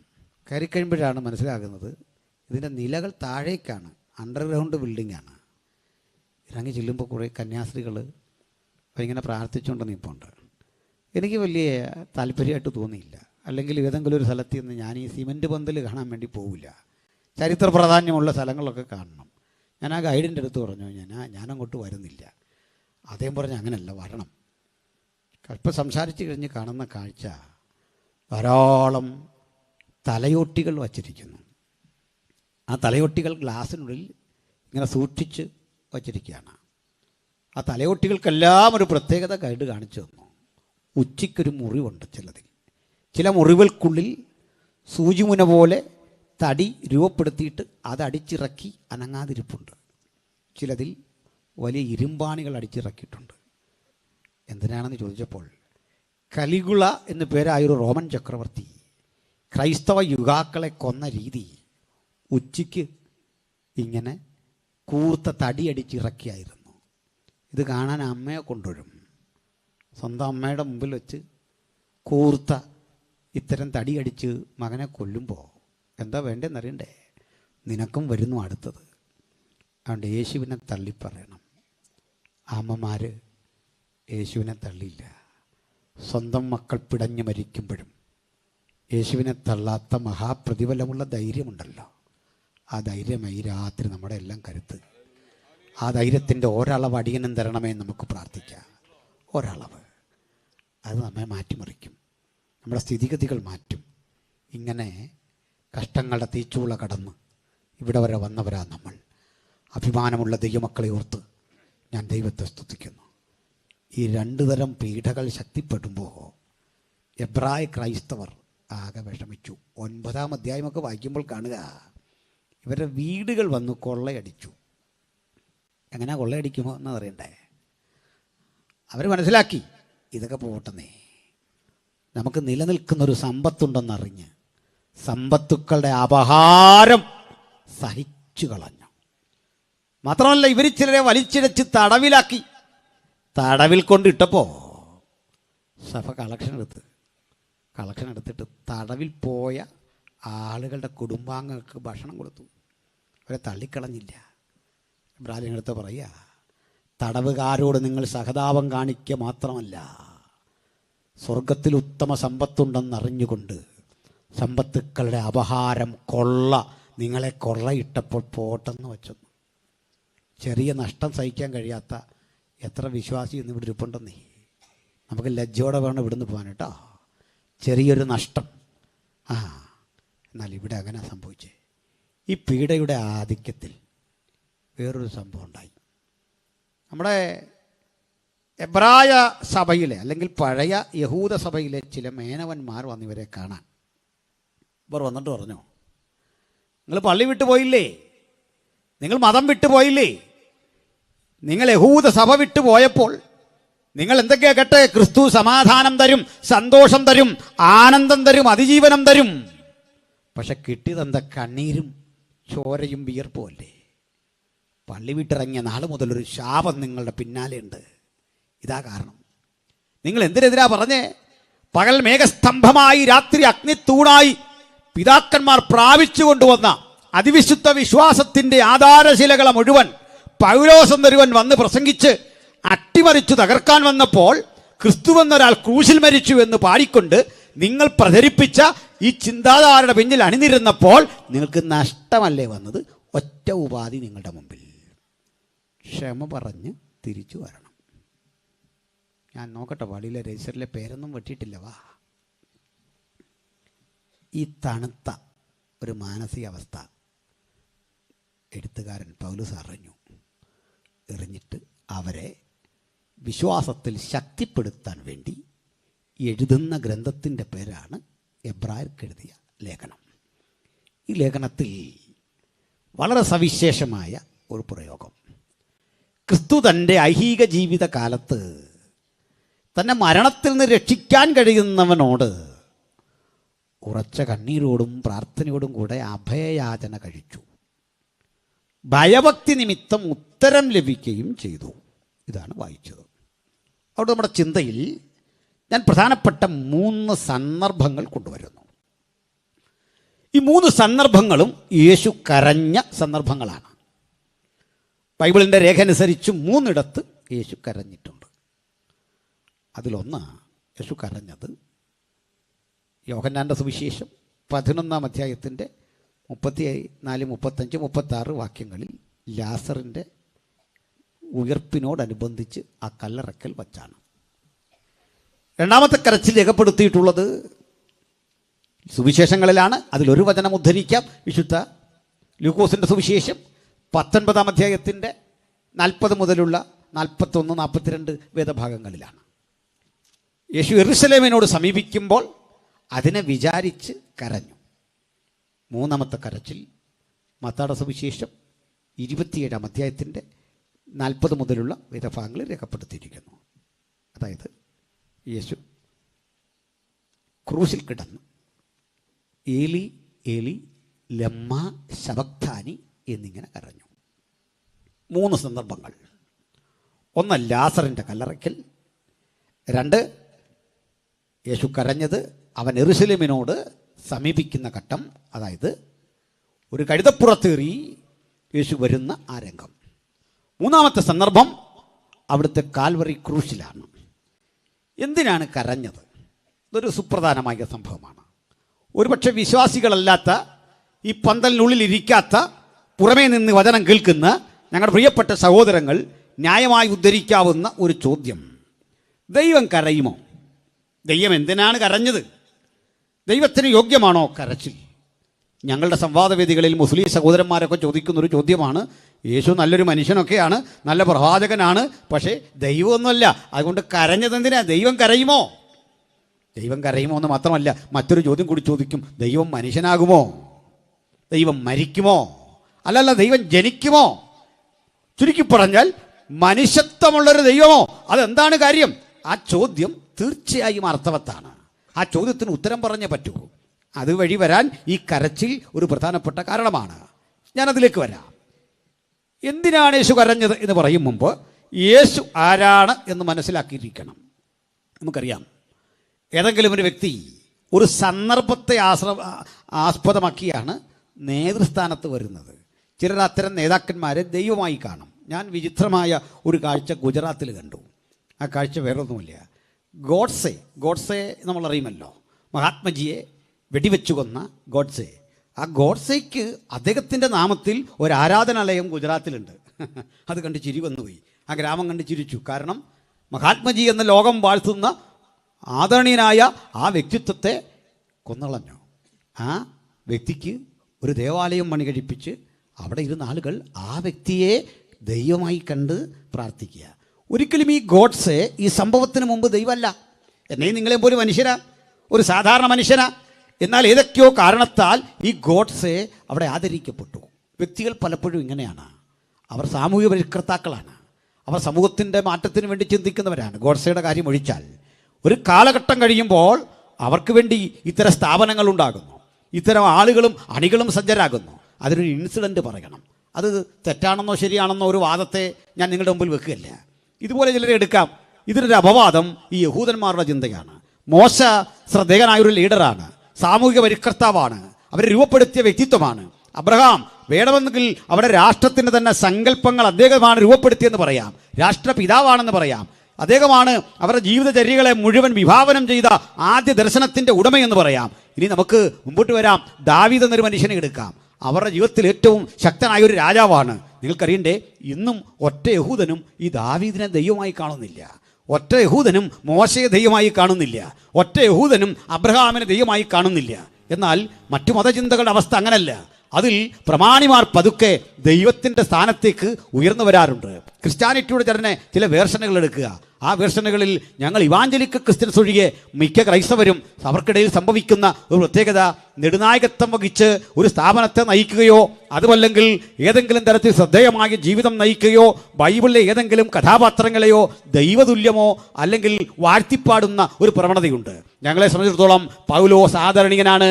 ആദരണീയനായ മറിയ ഞങ്ങളെ സംബന്ധിച്ചിടത്തോളം വിശുദ്ധയായ ഒരു കർത്തൃദാസിയാണ്. പത്രോസ് ആദരണീയനാണ്. അവരെയൊക്കെ ആദരിക്കും, ഒരു തർക്കവും ആ കാര്യത്തിലില്ല. പക്ഷെ ആരാധിക്കില്ല. ആരാധനയ്ക്ക് യോഗ്യൻ ഒരുവൻ ഒരുവൻ ഒരുവൻ ഒരുവൻ ഒരാൾ മാത്രം. ദൈവം ഒരുവനല്ലോ, ദൈവത്തിനും മനുഷ്യർക്കും മധ്യസ്ഥൻ ഒരുവൻ. അതാണ് യഥാർത്ഥ ക്രിസ്തീയ വിശ്വാസത്തിന്റെ ആധാരം. അതുകൊണ്ട് ഇവരെ ആരെയും അപമാനിക്കലല്ല അതിൻ്റെ ആധാരം. സ്തോത്രം. അങ്ങനെയെങ്കിൽ യേശുക്രിസ്തു ഏതെങ്കിലും ഒരു സംഭവത്താൽ ആരാധിക്കപ്പെടേണ്ടവനാണോ? യേശു ദൈവമാണോ? ഒരു ചോദ്യം. ഞങ്ങളോട് ചാരണം ചോദിക്കുന്ന ചോദ്യം, യേശുക്രിസ്തു എപ്പോഴെങ്കിലും ദൈവം എന്ന് പറഞ്ഞിട്ടുണ്ടോ? ഈ അടുത്ത കാലത്ത് ഈ ആംഗ്ലിക്കൻ ചർച്ച് വിട്ടുപോയ ഒരു പുരോഹിതൻ അദ്ദേഹം പറയുന്നു യേശു ഒരിക്കലും ദൈവമാണെന്ന് പറഞ്ഞിട്ടില്ല. ചർച്ച് വിട്ടുപോയതാണ്. അദ്ദേഹം വളരെ പ്രസിദ്ധനായ ഒരാളാണ്, യൂട്യൂബിലൊക്കെ ഉണ്ട്. അദ്ദേഹം ഒരിക്കലും പറഞ്ഞിട്ടില്ല. അദ്ദേഹത്തിന് തെറ്റൊന്നുമല്ല അദ്ദേഹം പറഞ്ഞ, ബൈബിൾ വായിക്കാത്തത് കൊണ്ട് സംഭവിച്ചു പോയ പിഴവാണ്. പുരോഹിതന്മാരൊക്കെ ബൈബിൾ വായിച്ചു തുടങ്ങണം. അപ്പോൾ ഇത്രയും വലിയ അബദ്ധം പറയില്ല. ഇനി മറ്റൊരു ചോദ്യം, എനിക്ക് യേശു ദൈവമാണെന്ന് സ്വയം പറഞ്ഞാൽ ദൈവമാകുമോ?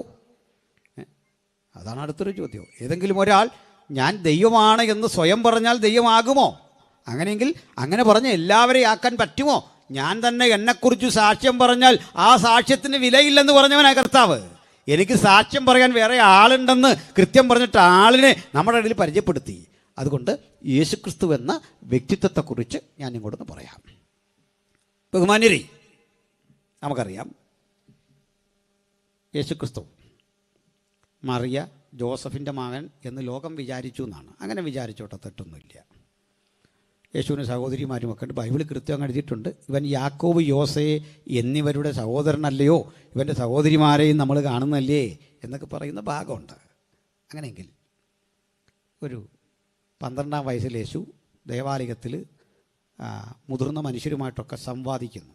ഈ ജ്ഞാനമെല്ലാം കണ്ടവരമ്പരന്നു. പക്ഷെ ഒരു കുഴപ്പം, ഈ ജ്ഞാനം ഉണ്ടെന്ന് കരുതി വിശപ്പിന് ആഹാരമാകില്ല. ജ്ഞാനം വിറ്റാലൊന്നും ആഹാരമാകില്ല. ഇപ്പം ഈ ഡിജിറ്റൽ യുഗത്തിൽ അതൊക്കെ പറ്റും, പക്ഷെ പണ്ടതൊന്നും കഴിയില്ലായിരുന്നു. അങ്ങനെ ഒരു 18 വർഷം യേശു എവിടെ ആയിരുന്നു എന്നൊരു ചോദ്യമുണ്ട്. ചില വിദ്വാൻമാർ പറയുന്ന ഇന്ത്യയിൽ വന്ന് ഇവിടുത്തെ ചില കാര്യങ്ങളൊക്കെ അഭ്യസിച്ചിട്ട് യേശു തിരിച്ചുപോയി. എന്നാൽ ഇന്ത്യക്കാരൻ ഒരാൾ ഈ വെള്ളത്തിന് മീതെ നടന്നൊന്ന് കാണിക്കുക. ഇത് തുടങ്ങിയ സ്ഥലമല്ലേ, ഒന്ന് നടന്ന് കാണിക്കുക. ഇവിടുന്ന് കൊണ്ടുപോയി ഇത്രയും വലിയ വിദ്യ പഠിച്ചിട്ട് അങ്ങനെയൊക്കെ വാദം കേട്ടിട്ടുണ്ട്. കാശ്മീരിൽ യേശുവിൻ്റേതെന്ന് പറഞ്ഞൊരു കല്ലറ മിസാർ ഗുലാം അഹമ്മദ് എന്നൊരാൾ രൂപപ്പെടുത്തിയിട്ടിട്ടുണ്ട്. ഇന്ത്യക്കാരനാണ് മിസാർ ഗുലാം അഹമ്മദ്. യേശുവിൻ്റെ കല്ലറ കാശ്മീരിലുണ്ട് എന്ന് പഠിപ്പിക്കുന്ന പാഠമുണ്ട്. ഇന്ത്യയിൽ യേശു വന്നു, ഈ കാലയളവിൽ നിന്ന് ഇവിടുത്തെ വിദ്യകളൊക്കെ പഠിച്ചു. നമുക്ക് പണ്ടുണ്ട് ഈ ബോംബും ആധുനിക സംവിധാനങ്ങളൊക്കെ ബ്രിട്ടീഷുകാർ ഇന്ത്യയിൽ വന്ന് പഠിച്ചിട്ട് പോയി പ്രയോഗിച്ചതാണെന്ന് അമേരിക്ക നാഗസാക്കിയിൽ. പക്ഷേ ഇതിൽ കാണേണ്ട കാര്യം, ഇന്ത്യ വർഷങ്ങളായിട്ട് ഈ സാധനം ഉണ്ടായിട്ടും ഇവിടുത്തെ ഉണ്ടാക്കാൻ പറ്റിയില്ല. അങ്ങനെയാണെങ്കിൽ അതെന്താ പറ്റിയേ? ഒരു പിടിയില്ല. പോട്ടെ, അങ്ങനെ ചോദ്യങ്ങൾ വന്നാൽ ഉത്തരമില്ല. പിന്നെ നമ്മൾ പറയാറുണ്ട് ഇന്ത്യക്കാർ വലിയ ബുദ്ധിമാന്മാരാണ്, ഇന്ത്യക്കാർ ബുദ്ധിമാന്മാരാണ്. എന്നോടൊരാൾ പറഞ്ഞത് പൂജ്യം കണ്ടുപിടിച്ചത് ആര്യഭടനാണ്. സംശയമൊന്നുമില്ല, അത് ബുദ്ധിയുടെ വലിയ കാര്യമാണ്. അപ്പോൾ ഞാൻ ചോദിച്ചു, 1, 2, 3, 4 പേരാ കണ്ടുപിടിച്ചേ? അതും ബുദ്ധിമാന്മാരല്ലേ? എത്ര എണ്ണസംഖ്യ, എണ്ണിയാലൊടുങ്ങാത്ത എണ്ണസംഖ്യയുണ്ട്. ഇതൊക്കെ കണ്ടുപിടിച്ചതും ബുദ്ധിയല്ലേ? അപ്പോൾ ഇന്ത്യയിൽ മാത്രമല്ല, എല്ലായിടത്തും ബുദ്ധിമാന്മാരുണ്ടായിട്ടുണ്ട്. പക്ഷെ നമ്മുടെ കുഴപ്പം എന്താ അറിയണ്ടേ? ഇന്ത്യയിലെ ബുദ്ധിമാന്മാർ അവരുടെ ബുദ്ധി ആളും തരവൊക്കെ നോക്കിയേ വിഭജിച്ച് കൊടുത്തുള്ളൂ. അതാ കുഴപ്പം. എടുത്തു പറഞ്ഞാൽ നമ്മുടെ ഭാഷാപിതാവിൻ്റെ പേര് എഴുത്തച്ഛൻ എന്നാണ്. തുഞ്ചത്ത് എഴുത്തച്ഛൻ. എഴുത്തച്ഛൻ്റെ അവസ്ഥ കേൾക്കണമായിരുന്നോ? എഴുത്തച്ഛന് വിദ്യ അഭ്യസിക്കാൻ കഴിയില്ല. ജാതിപരമായി ശ്രേണിയിൽ താണ വ്യക്തിയായിട്ട് വിദ്യ അഭ്യസിക്കാൻ വയ്യ. എന്നിട്ടും വിലക്കുകളെ ലംഘിച്ച് എഴുത്തച്ഛൻ പഠിച്ചു. അപ്പോൾ എഴുത്തച്ഛൻ പഠിച്ചു എന്നോ? മലയാള ഭാഷയുടെ പിതാവല്ലേ തുഞ്ചത്ത് എഴുത്തച്ഛൻ. എഴുത്തച്ഛൻ പഠിച്ചു, നല്ല അറിവ് സിദ്ധിച്ചു എന്ന് കേട്ടപ്പോൾ ചാട്ടക്കടിച്ചു. ചാട്ടക്കടിച്ചിട്ട് അടുത്തൊരു ശിക്ഷ. അതുകൊണ്ട് അരിശം തീരാഞ്ഞിട്ട് എന്ത് ചെയ്തു? എഴുത്തച്ഛൻ്റെ ചുമലിലേക്ക് ഈ ചക്കാട്ടുന്ന വിദ്യ. അങ്ങനെ പുതിയ പിള്ളേർക്കൊന്നും ചക്കാട്ടുക എന്ന് പറഞ്ഞാൽ അങ്ങനെ അറിയില്ല. എണ്ണ എടുക്കുന്ന ഒരു സംവിധാനമാണ് ഇന്നത്തെ മില്ലിൻ്റെ പ്രാക്തനമായ രൂപം. അത് ഒരു മരക്കമ്പ് ഒരു കന്നുകാലിയുടെ തോളിൽ വെച്ചിട്ട് അതിനെ കൊണ്ടിങ്ങനെ വട്ടം ചവിട്ടിക്കുമ്പോഴാണ് ഈ തേങ്ങയൊക്കെ പൊടിഞ്ഞ് നമുക്ക് എണ്ണയായിട്ട് കിട്ടുന്നത്. ഇത് ഈ ചക്കിൻ്റെ മുനമ്പം ഈ എഴുത്തച്ഛൻ്റെ ശരീരത്തിലേക്ക് വെച്ചിട്ട് ചാട്ടക്കടിച്ചിട്ട് എഴുത്തച്ഛനെ കൊണ്ട് ഇങ്ങനെ കറങ്ങിക്കളഞ്ഞു. അതുകൊണ്ടും തീരാഞ്ഞിട്ട് മദ്രാസിലേക്ക് നാട് കടത്തി. കാലമൊത്തിരി കഴിഞ്ഞപ്പോൾ ചരിത്രം എഴുത്തച്ഛനെ മലയാള ഭാഷയുടെ പിതാവായിട്ട് പുകഴ്ത്തി വാഴ്ത്തി. എന്താ പറഞ്ഞേ? ഇതായിരുന്നു നാട്. നമ്മുടെ നാട്ടിൽ അറിവുണ്ടായിരുന്നേ, നമ്മുടെ നാട്ടിൽ പ്രാപ്തരുണ്ടായിരുന്നേ. പക്ഷേ എന്ത് ചെയ്താൽ ഒരു വരേണ്യ വർഗം അത് താഴേക്ക് വിട്ടുകൊടുക്കുകയില്ല. അതിന് താഴേക്ക് അറിവ് ഇറങ്ങാനായിട്ട് സമ്മതിക്കില്ല. എന്തൊക്കെയോ കുഴപ്പം വരുമെന്നാ ഞാൻ എൻ്റെ ഒരു ചെറിയ സാക്ഷ്യം നിങ്ങളോട് പറയാം. എൻ്റെ മാത്രമല്ല, പലരുടെയും സാക്ഷിയാണ്. ഇന്ത്യയിൽ പൗരാണികമായ സങ്കല്പം അനുസരിച്ച് വലിയ വലിയ സംഗതികൾ കണ്ടുപിടിച്ച ആളുകളും വിദ്യാസമ്പന്നരും വിദ്യയ്ക്ക് വേണ്ടി തന്നെ ദേവീദേവ സങ്കല്പങ്ങളുമൊക്കെ ഉള്ളൊരു നാടായിരുന്നു. എനിക്കതിനോട് ഒരു അനാദരവുമില്ല. കാരണം ഇവിടെയുള്ള മഹാരഥന്മാർ സംസ്കൃതത്തിലുമൊക്കെ നല്ല പാണ്ഡിത്യം നേടിയ ആളുകൾ ഒക്കെ ഇവിടെ ഉണ്ടായിരുന്നു. പക്ഷേ എൻ്റെ പ്രതിഷേധം ഇത്രേ ഉള്ളൂ, എന്ത് ചെയ്താൽ ഇത് എനിക്ക് തന്നില്ല. അതുകൊണ്ടാണ് എനിക്ക് തന്നത് ബെഞ്ചമിൻ ബെയ്ലി. അതിന് ശേഷമാണ് ഞാനിത് പഠിച്ചു തുടങ്ങി. അർണോസ് പാതിരി വന്ന ശേഷം, കോട്ടയത്ത് ബെഞ്ചമിൻ ബെയ്ലി വന്ന ശേഷം, ബേക്കർ സാഹിബ് വന്ന ശേഷം, തോമസ് നോട്ടൺ വന്ന ശേഷമാണ് വിദ്യ എന്ന രണ്ടക്ഷരം സാധാരണ ജനങ്ങളുടെ അരികിലേക്ക് ഇറങ്ങിയത്. വിദ്യയുടെ തീനാളം അങ്ങോട്ട് ആളി കത്തിക്കഴിഞ്ഞപ്പോൾ ഇത്തരം വ്യവസ്ഥകളൊക്കെ ചരിത്രത്തിൻ്റെ ചവറ്റുകൊട്ടയിൽ വീണു. ഇനി ഞങ്ങൾ ഒരിക്കലും തിരിച്ചു വരാത്ത വിധം ഈ സ്നേഹത്തിൻ്റെ ചങ്ങല യേശുവിനോട് ചേർത്ത് ബന്ധിച്ചുകൊണ്ട് വിദ്യയുടെ വിപ്ലവം തുടങ്ങി വെച്ചത് ഇന്ന് പേര് കേൾക്കുന്ന പലരുമല്ല, ചതുരവടിവുള്ള അക്ഷരങ്ങളെ വട്ടെഴുത്താക്കി മാറ്റിയത് ബെഞ്ചമിൻ ബെയ്ലിയ. ഇതിവിടെ നടക്കുമ്പോൾ അങ്ങ് ഗുണ്ടർട്ടെ, അങ്ങ് നമ്മുടെ മലബാറിലുമല്ല ഇത് ചെയ്തു. ഞാനിതൊക്കെ സമയമെടുത്ത് പ്രസംഗിക്കുക. ഞാൻ ആഗസ്റ്റ് 15 പറഞ്ഞ് 2 പ്രസംഗം പറഞ്ഞ് കിടപ്പുണ്ട്. അതിലിതെല്ലാം സുവ്യക്തമാക്കി പറഞ്ഞിട്ടുണ്ട്. നമുക്ക് ബൈബിളിൽ തന്നെ നിൽക്കണം, തിരിച്ചു വരാം. എന്തിനാണ് പറഞ്ഞതെന്ന് അറിയണ്ടേ പ്രിയപ്പെട്ടവരെ? യേശുവിനെ അറിയണേ, യേശുവിനെക്കുറിച്ചൊന്ന് പഠിക്കണേ, കാര്യങ്ങളൊന്ന് ഗ്രഹിക്കണം. യേശു അങ്ങനെ 18 വയസ്സ് വരെ എവിടെ ആയിരുന്നു എന്ന് ചോദിച്ചാൽ ബൈബിളിൽ കൃത്യ ഉത്തരവുണ്ട്. അവൻ മാതാപിതാക്കൾക്ക് കീഴടങ്ങിക്കഴിഞ്ഞു. ബൈബിളിൽ എഴുതിയിരിക്കുന്നത് അങ്ങനെ. വീട്ടിൽ അങ്ങനെ തെറ്റാണ്. മാതാപിതാക്കൾക്ക് കീഴടങ്ങിക്കഴിഞ്ഞു. അങ്ങനെ കഴിഞ്ഞില്ല. അവൻ നാട്ടിൽ അവിടുന്ന് ചാടി ഇവിടെ വന്നു എന്ന് പറയുന്നത് മാതാപിതാക്കൾക്ക് കീഴടങ്ങി കഴിയാത്തവനാണ്. മനസ്സിലായില്ലേ? ഇവിടെ വന്ന് ഏതാണ്ടൊക്കെ പഠിച്ചിട്ട് പോയി. എവിടെ? ചുമ്മാ ഊഹം പറയാതെ തെളിവ് വെച്ച് സംസാരിക്കണം. തെളിവാ പറയണ്ടേ. ഞാനത് പറയുമ്പോൾ ഓർക്കുന്നൊരു കാര്യമുണ്ട്. ഈ ബ്രിട്ടീഷുകാർ കൊണ്ട് ഇന്ത്യയിലേക്ക് വന്നു. നിങ്ങൾ ഈ പരസ്യം നടത്തുന്ന പാസ്റ്റർമാരൊക്കെ ഉണ്ടെങ്കിൽ, നമ്മൾ ഈ പരസ്യമൊക്കെ നടത്തുമ്പോൾ അതുകൂടി സാറേ, ചില ആളുകൾ വന്നിട്ട് നമ്മുടെ അടുത്ത് നമ്മളെല്ലാം ഈ ബ്രിട്ടീഷ് പക്ഷപാതികളാണ് എന്നൊരു രീതിയിൽ സംസാരിക്കും. തുറന്നു പറയാൽ എനിക്കല്പം ബ്രിട്ടീഷ് പക്ഷപാതം ഉണ്ട്. എന്തിനാ കള്ളം പറയുന്നത്? ഇതൊക്കെ കൊണ്ടാ ഈ പറഞ്ഞുകൊണ്ടാ. അത് ഈസ്റ്റ് ഇന്ത്യ കമ്പനിയോടല്ല കേട്ടോ, ഇന്ത്യയിൽ വന്ന മിഷണറിമാരോടാണ്. രണ്ടും രണ്ടാണ്. ഈസ്റ്റ് ഇന്ത്യ കമ്പനി ഇന്ത്യ കൊള്ളയടിക്കാൻ വന്ന അവരോടെന്തിനാ? ഈസ്റ്റ് ഇന്ത്യ കമ്പനി ഇന്ത്യ കൊള്ളയടിക്കും മുമ്പ് ഇന്ത്യയിലെ രാജാക്കന്മാർ ഇന്ത്യ കൊള്ളയടിക്കായിരുന്നു. കൊള്ളക്കാർ ഒരുപോലെ കാണണം. അത് നാട്ടിലെ കൊള്ളക്കാരനും വിദേശ കൊള്ളക്കാരനും രണ്ടാകുമോ? 108 വിധ കരം പിരിച്ച നരാധവന്മാരുടെ പേരാ ഇന്ത്യയിലെ രാജാക്കന്മാർ. തെളിവ് വെച്ചേ സംസാരിക്കാവൂ. 108 വിധ കരം കണ്ടോ. ഇപ്പോഴൊക്കെ നമ്മുടെ കരം കുറവാണെന്ന്, പണ്ടത്തെ സ്ഥിതിക്കണം. 108 വിധ കരം. ആ കരങ്ങളുടെ പലതിൻ്റെയും പേര് പൊതുജന സമക്ഷം പറഞ്ഞുകൂടാ. നടക്കരം, കുടിക്കരം, കിടക്കരം, മുലക്കരം, തലക്കരം. കണ്ടോ, അമ്മ മാറുമറക്കുന്നതിന് കരം കൊടുക്കേണ്ടി വന്ന ഒരു നാടിൻ്റെ പേരാണ് കേരളം. മനസ്സിലായില്ലേ? അതൊക്കെ മാറ്റിമറിച്ചത് എന്താ? എങ്ങനെയാ അത് സ്ഥിതിക്കൊക്കെ മാറ്റം വന്നത്? ഈ പുസ്തകം പഠിക്കണമെന്നേ, ചരിത്രം കൂടി പഠിക്കണം. ഒത്തിരി വസ്തുതകൾ പറയാനുണ്ട്. 108 വിധ കരം തിരുവിതാംകൂർ രാജാക്കന്മാർ പിടിക്കും. ഇങ്ങനെ പിടിച്ചുകൊണ്ടിരിക്കുമ്പോൾ നമ്മൾ പുകഴ്ത്തി പറയുന്ന ടിപ്പു സുൽത്താനും ഒക്കെ ഇല്ലേ? ഈ സുൽത്താനൊക്കെ എന്തോ ചെയ്തെന്ന് പറയുന്ന വാര്യംകുന്നൻ, ടിപ്പു സുൽത്താൻ, ഇതൊക്കെ കേൾക്കുമ്പോൾ നമുക്ക് പലർക്കും ആവേശമാണ്. ഒരാവേശം വേണ്ട. ജനാധിപത്യം പുലർന്ന് മര്യാദയ്ക്ക് നമ്മളെയൊക്കെ കൊണ്ടുപോകാൻ വേണ്ടി പരിചയമല്ലെന്ന്. അവരവരുടെ മക്കൾക്കും 8ഉം 10ഉം ഭാര്യമാരുണ്ട്. അവർക്കും ഒക്കെ വേണ്ടി സുഖലോലുപരായി നമ്മളെയൊക്കെ വെച്ച് പണിയെടുത്ത് കഷ്ടപ്പെടുത്തി ജീവിച്ചവരാ ഈ പറയപ്പെട്ട രാജാക്കന്മാർ. ഒറ്റ രാജാവും ഇന്ത്യയിൽ മര്യാദയ്ക്ക് ഭരിച്ചിട്ടില്ല. കൊണ്ട് തെളിവ് പറയുന്നുണ്ട്, ഇന്ന രാജാവ് ഡീസൻ്റ് ആയിരുന്നു. അഥവാ അങ്ങനെ ഉണ്ടെങ്കിൽ ഔദാര്യം അവർ കാണിച്ചു എന്ന് വേണം പറയാൻ. ഇന്നേ ഞാൻ ഇന്ത്യയെ സ്നേഹിക്കുന്നുണ്ടോ? ഉണ്ട്. എന്നു മുതലുള്ള ഇന്ത്യ എന്നറിയോ? 1947 ശേഷമുള്ള ഇന്ത്യ. അതിനു മുമ്പുള്ള ഇന്ത്യ എനിക്ക് ഭയമാണ്. അതിനു മുമ്പുള്ള ഇന്ത്യ എനിക്ക് ഭീകരമാണ്. കാരണം എന്താ? മനുഷ്യനെ വില പറഞ്ഞ് വിൽക്കുന്ന ചന്തയായിരുന്നു തിരുനക്കര. ആ ഇന്ത്യയെ ഞാൻ സ്നേഹിക്കണമെന്ന് പറഞ്ഞാൽ എന്നെക്കൊണ്ട് നടപ്പുള്ള കാര്യമല്ല. നോക്കണം, അമ്മയ്ക്ക് മാറുമടക്കാൻ നികുതി അടയ്ക്കേണ്ടി വന്ന ഇന്ത്യയെ ഞാൻ സ്നേഹിക്കണമെന്ന് പറഞ്ഞാൽ മനോരോഗികൾക്ക് മാത്രമേ അതിന് സാധിക്കത്തുള്ളൂ. മനസ്സിലായല്ലോ?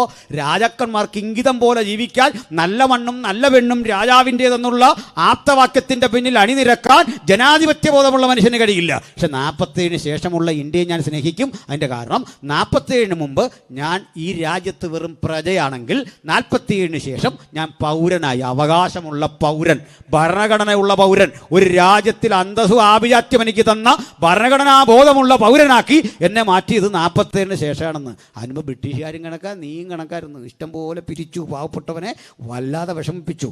ആ വഴിക്കൊന്നും ഒത്തിരി ഞാൻ പോകുന്നില്ല. എന്നാലും ഒന്ന് പറയട്ടെ, ഈ ബ്രിട്ടീഷുകാർ ഇങ്ങോട്ട് വരുമ്പം ഈ സംഭവിക്കുന്നത്, ഒരു രാജാവ് തൊട്ടടുത്ത് കിടക്കുന്ന ഒരു നാട്ടുരാജാവുമായിട്ട് അടിവെക്കും. പിണങ്ങല്ലേ എന്ന് പറഞ്ഞാൽ ഒരു എക്സാമ്പിൾ.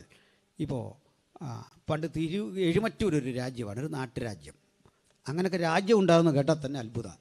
ഈ നാട്ടുരാജ്യം എന്നൊക്കെ പറഞ്ഞൊരു കൊച്ചു പ്രവിശ്യയാണ്. സന്തോഷ് സാറേ കേൾക്കുന്നുണ്ടല്ലോ, നമ്മുടെ VIP കേട്ടോണം. പഴയ നാട്ടുരാജ്യം എന്ന് പറഞ്ഞാൽ നമ്മുടെ ഒരു സെൻറ്ററിൻ്റെ വലിപ്പമില്ല. ആ നാട്ടുരാജാവിനേക്കാൾ എത്രയോ ഡീസൻ്റായിട്ട് നമ്മുടെ ഒരു സെൻട്രൽ പാസ് കഴിയുന്നതെന്നുള്ള കാര്യം സാറിനറിയാമോ? അതുകൊണ്ട് ഞാൻ പറഞ്ഞ ശരിയല്ലേ? മൂളാൻ പേടിയാ, പോട്ടെ. സ്ഥലം മാറ്റം കിട്ടുന്നുള്ള പേടി പോട്ടെ.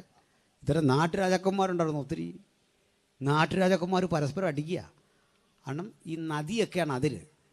ഇതിൽ കൂടി വള്ളമൊക്കെ കൊണ്ടുവരണം, വഴിയൊന്നും ഇല്ലല്ലോ, അതാ രസം. അപ്പോൾ ഇത് നദി എൻ്റെയാണ്, നദിയുടെ പേര് ഭയങ്കര അടി. ഇത് വരുമ്പോൾ ഇവിടുന്ന് അങ്ങോട്ടടിക്കും, അവൻ ഇങ്ങോട്ടും അടിക്കും. ഈ അടി മൂക്കുമ്പോൾ ആരാണ്ട് പറഞ്ഞു കൊടുക്കും, നമ്മുടെ ഈ അടിയൊന്നും കേൾക്കുകയില്ല. ഇത് ഈസ്റ്റ് ഇന്ത്യ കമ്പനിക്ക് പട്ടാളമുണ്ട്, അവരെ വിളിച്ച് അവർ വന്ന് അടിക്കും. ഒരുതരം പ്രാകൃത ഗുണ്ടാപ്പണി വിളിക്കും. അപ്പോൾ ഈസ്റ്റ് ഇന്ത്യ കമ്പനിയുടെ സായിപ്പിനോട് പറയും, ഞങ്ങൾ ഇന്ന രാജാവ് എനിക്കിട്ട് അടിക്കുക, ഒന്ന് വരാമോ? പിന്നെന്താ, സായിപ്പ് നോക്കി നിൽക്കല്ലോ, ചാൻസ് ഉണ്ടോ? സായിപ്പ് പറയും, അവൻ മാത്രമല്ല അവൻ്റെ കൂടെ അടിക്കുന്നവരുണ്ടെങ്കിൽ അവരെയും ഞങ്ങൾ തുരത്താം. പിന്നെ ഞങ്ങൾ കുറച്ച് നാൾ അവിടെ താമസിക്കും, ഒരു കണ്ടോണമെൻ്റ് ഉണ്ടാക്കും, ഞങ്ങൾ അടുത്ത് കൃഷി ചെയ്യും. നിങ്ങൾ ജീവിച്ചോ, ഭൂമി വെറുതെ കിടക്കല്ലേ. മാത്രമല്ല, ഒരു പട്ടാളക്കാരന് ക്ഷതമേറ്റാൽ ഇത്ര രൂപ വെച്ച് ഞങ്ങൾക്ക് തരണം. നിങ്ങൾ നേരിട്ട് തരണ്ട, നികുതി പിരിച്ച് അതിലൊരു ഭാഗം തന്നാൽ മതി. നിങ്ങളിഞ്ഞ് വാന്നേ. ഇങ്ങനെ ഈ ബ്രിട്ടീഷുകാരനെ ഒരു നാട്ടുരാജാവ് കൂലി കൊടുത്ത് ഇവിടെ കൊണ്ടാക്കും. ഇവൻ കയറി മറ്റവനിട്ടടിക്കും, മറ്റവൻ തിരിച്ചടിക്കും. ആ അടിയുടെ പേരാ സ്വാതന്ത്ര്യ സമരം. വല്ല മനസ്സിലായോ? അല്ല, എന്നെ നിങ്ങളെയും ഗുണപ്പെടുത്താൻ വേണ്ടി ഉണ്ടാക്കിയ സാധനം അല്ലെന്നിത്. മറ്റവന് നികുതി പിരിക്കാനുള്ള പരമാധികാരം സംരക്ഷിക്കാൻ വേണ്ടി വില്ലെടുത്തു, വാളെടുത്തു, കുന്തമെടുത്തു എന്നൊക്കെ പറയുമ്പോൾ ചുമ്മാ അങ്ങനെ അങ്ങ് വിശ്വസിച്ച് പോകാതെ, ആഗസ്റ്റ് 15 പറഞ്ഞിട്ട് ചുമ്മാ നിന്നുകൊണ്ട് പ്രസംഗിക്കാതെ കാര്യം വ്യക്തമാക്കി കൊടുക്കണം. അവൻ്റെ നികുതി പിരിക്കണം, അങ്ങനെ ഇവൻ പിരിച്ചാൽ പോരാന്ന് പറഞ്ഞ് ഇവർ തങ്ങൾ അടിക്കും. അടി ഇങ്ങനെ ആദ്യഘട്ട സ്വാതന്ത്ര്യ സമരം കേട്ടോ. 1885 അലൻ ഒക്ടോബൻ ഹ്യൂം വന്ന് ഇന്ത്യൻ നാഷണൽ കോൺഗ്രസിൻ്റെ ചുമതല ഏറ്റെടുക്കുന്നതിന് മുമ്പുള്ള അടിയുടെ കാര്യം ഞാൻ പറഞ്ഞേ. ദേശീയ പ്രസ്ഥാനം വന്ന ശേഷം അതിൻ്റെ രൂപവും ഭാവമൊക്കെ മാറിയിട്ടുണ്ട്, പോട്ടെ. അപ്പോൾ ഇങ്ങനെ അടി നോക്കുമ്പോൾ നമ്മുടെ അടിയൊന്നും മോശമല്ല. പ്രശ്നം എന്താണെന്ന് അറിയണ്ടേ? നമ്മുടെ അടി എന്ന് പറഞ്ഞാൽ നല്ല ശാസ്ത്രീയമായി അടി പഠിച്ച ആൾക്കാർ നമുക്കുണ്ടായിരുന്നു. അന്നത്തെ പട്ടാളക്കാരുടെ വേഷം എന്നൊക്കെ പറഞ്ഞാൽ ഈ തലയിൽ വലിയൊരു തുണിക്കെട്ടുണ്ട്, അതാണ് ഔദ്യോഗിക വേഷം. അതിൽ ഇങ്ങനെ രാജാവിൻ്റെ മുദ്രയൊക്കെ കാണും.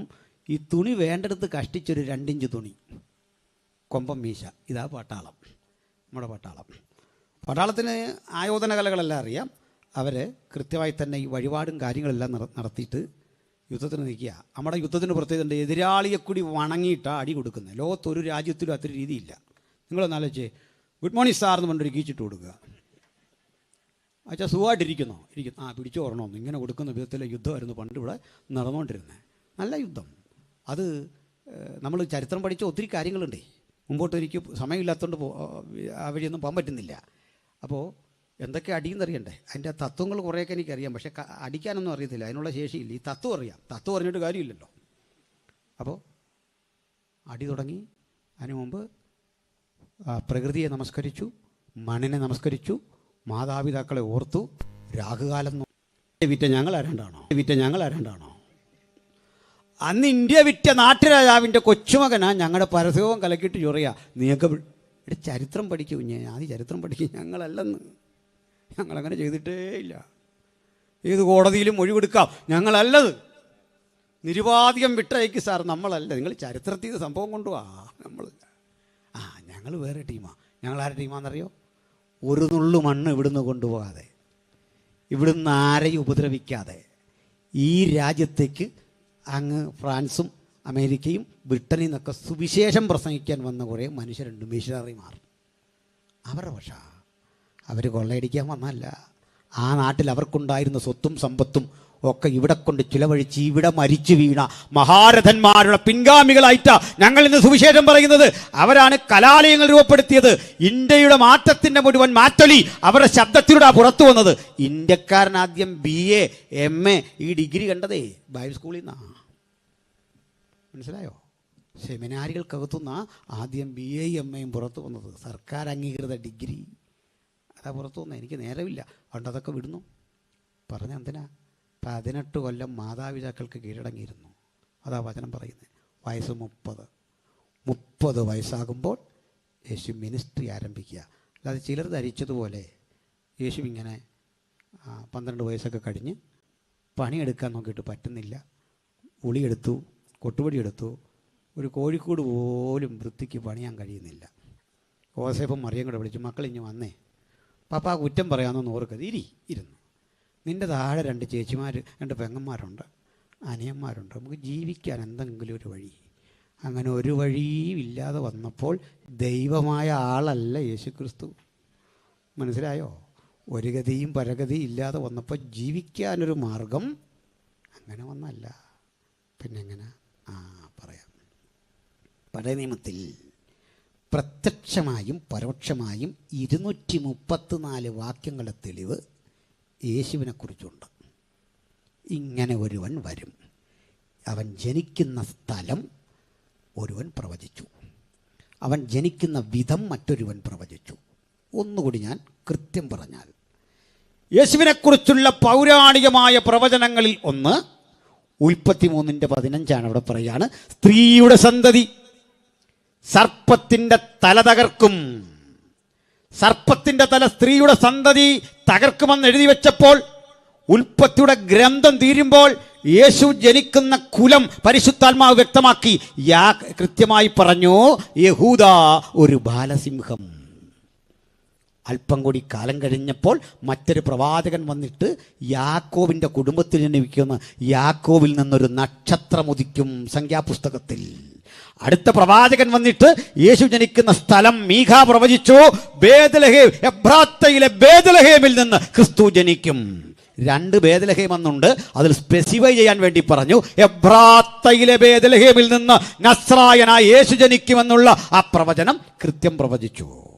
ഇനി യെശയ്യാവെന്ന പ്രവാചകൻ വന്നിട്ട് ഇതുവരെ പറഞ്ഞ പ്രവാചകന്മാരെ മുഴുവൻ അവിടെ നിർത്തിയിട്ട് പറഞ്ഞു, അല്ലേ ഉൽപ്പത്തിയുടെ ഗ്രന്ഥകാര, നിങ്ങൾ പറഞ്ഞത് സത്യമാണ്, സ്ത്രീയുടെ സന്തതി.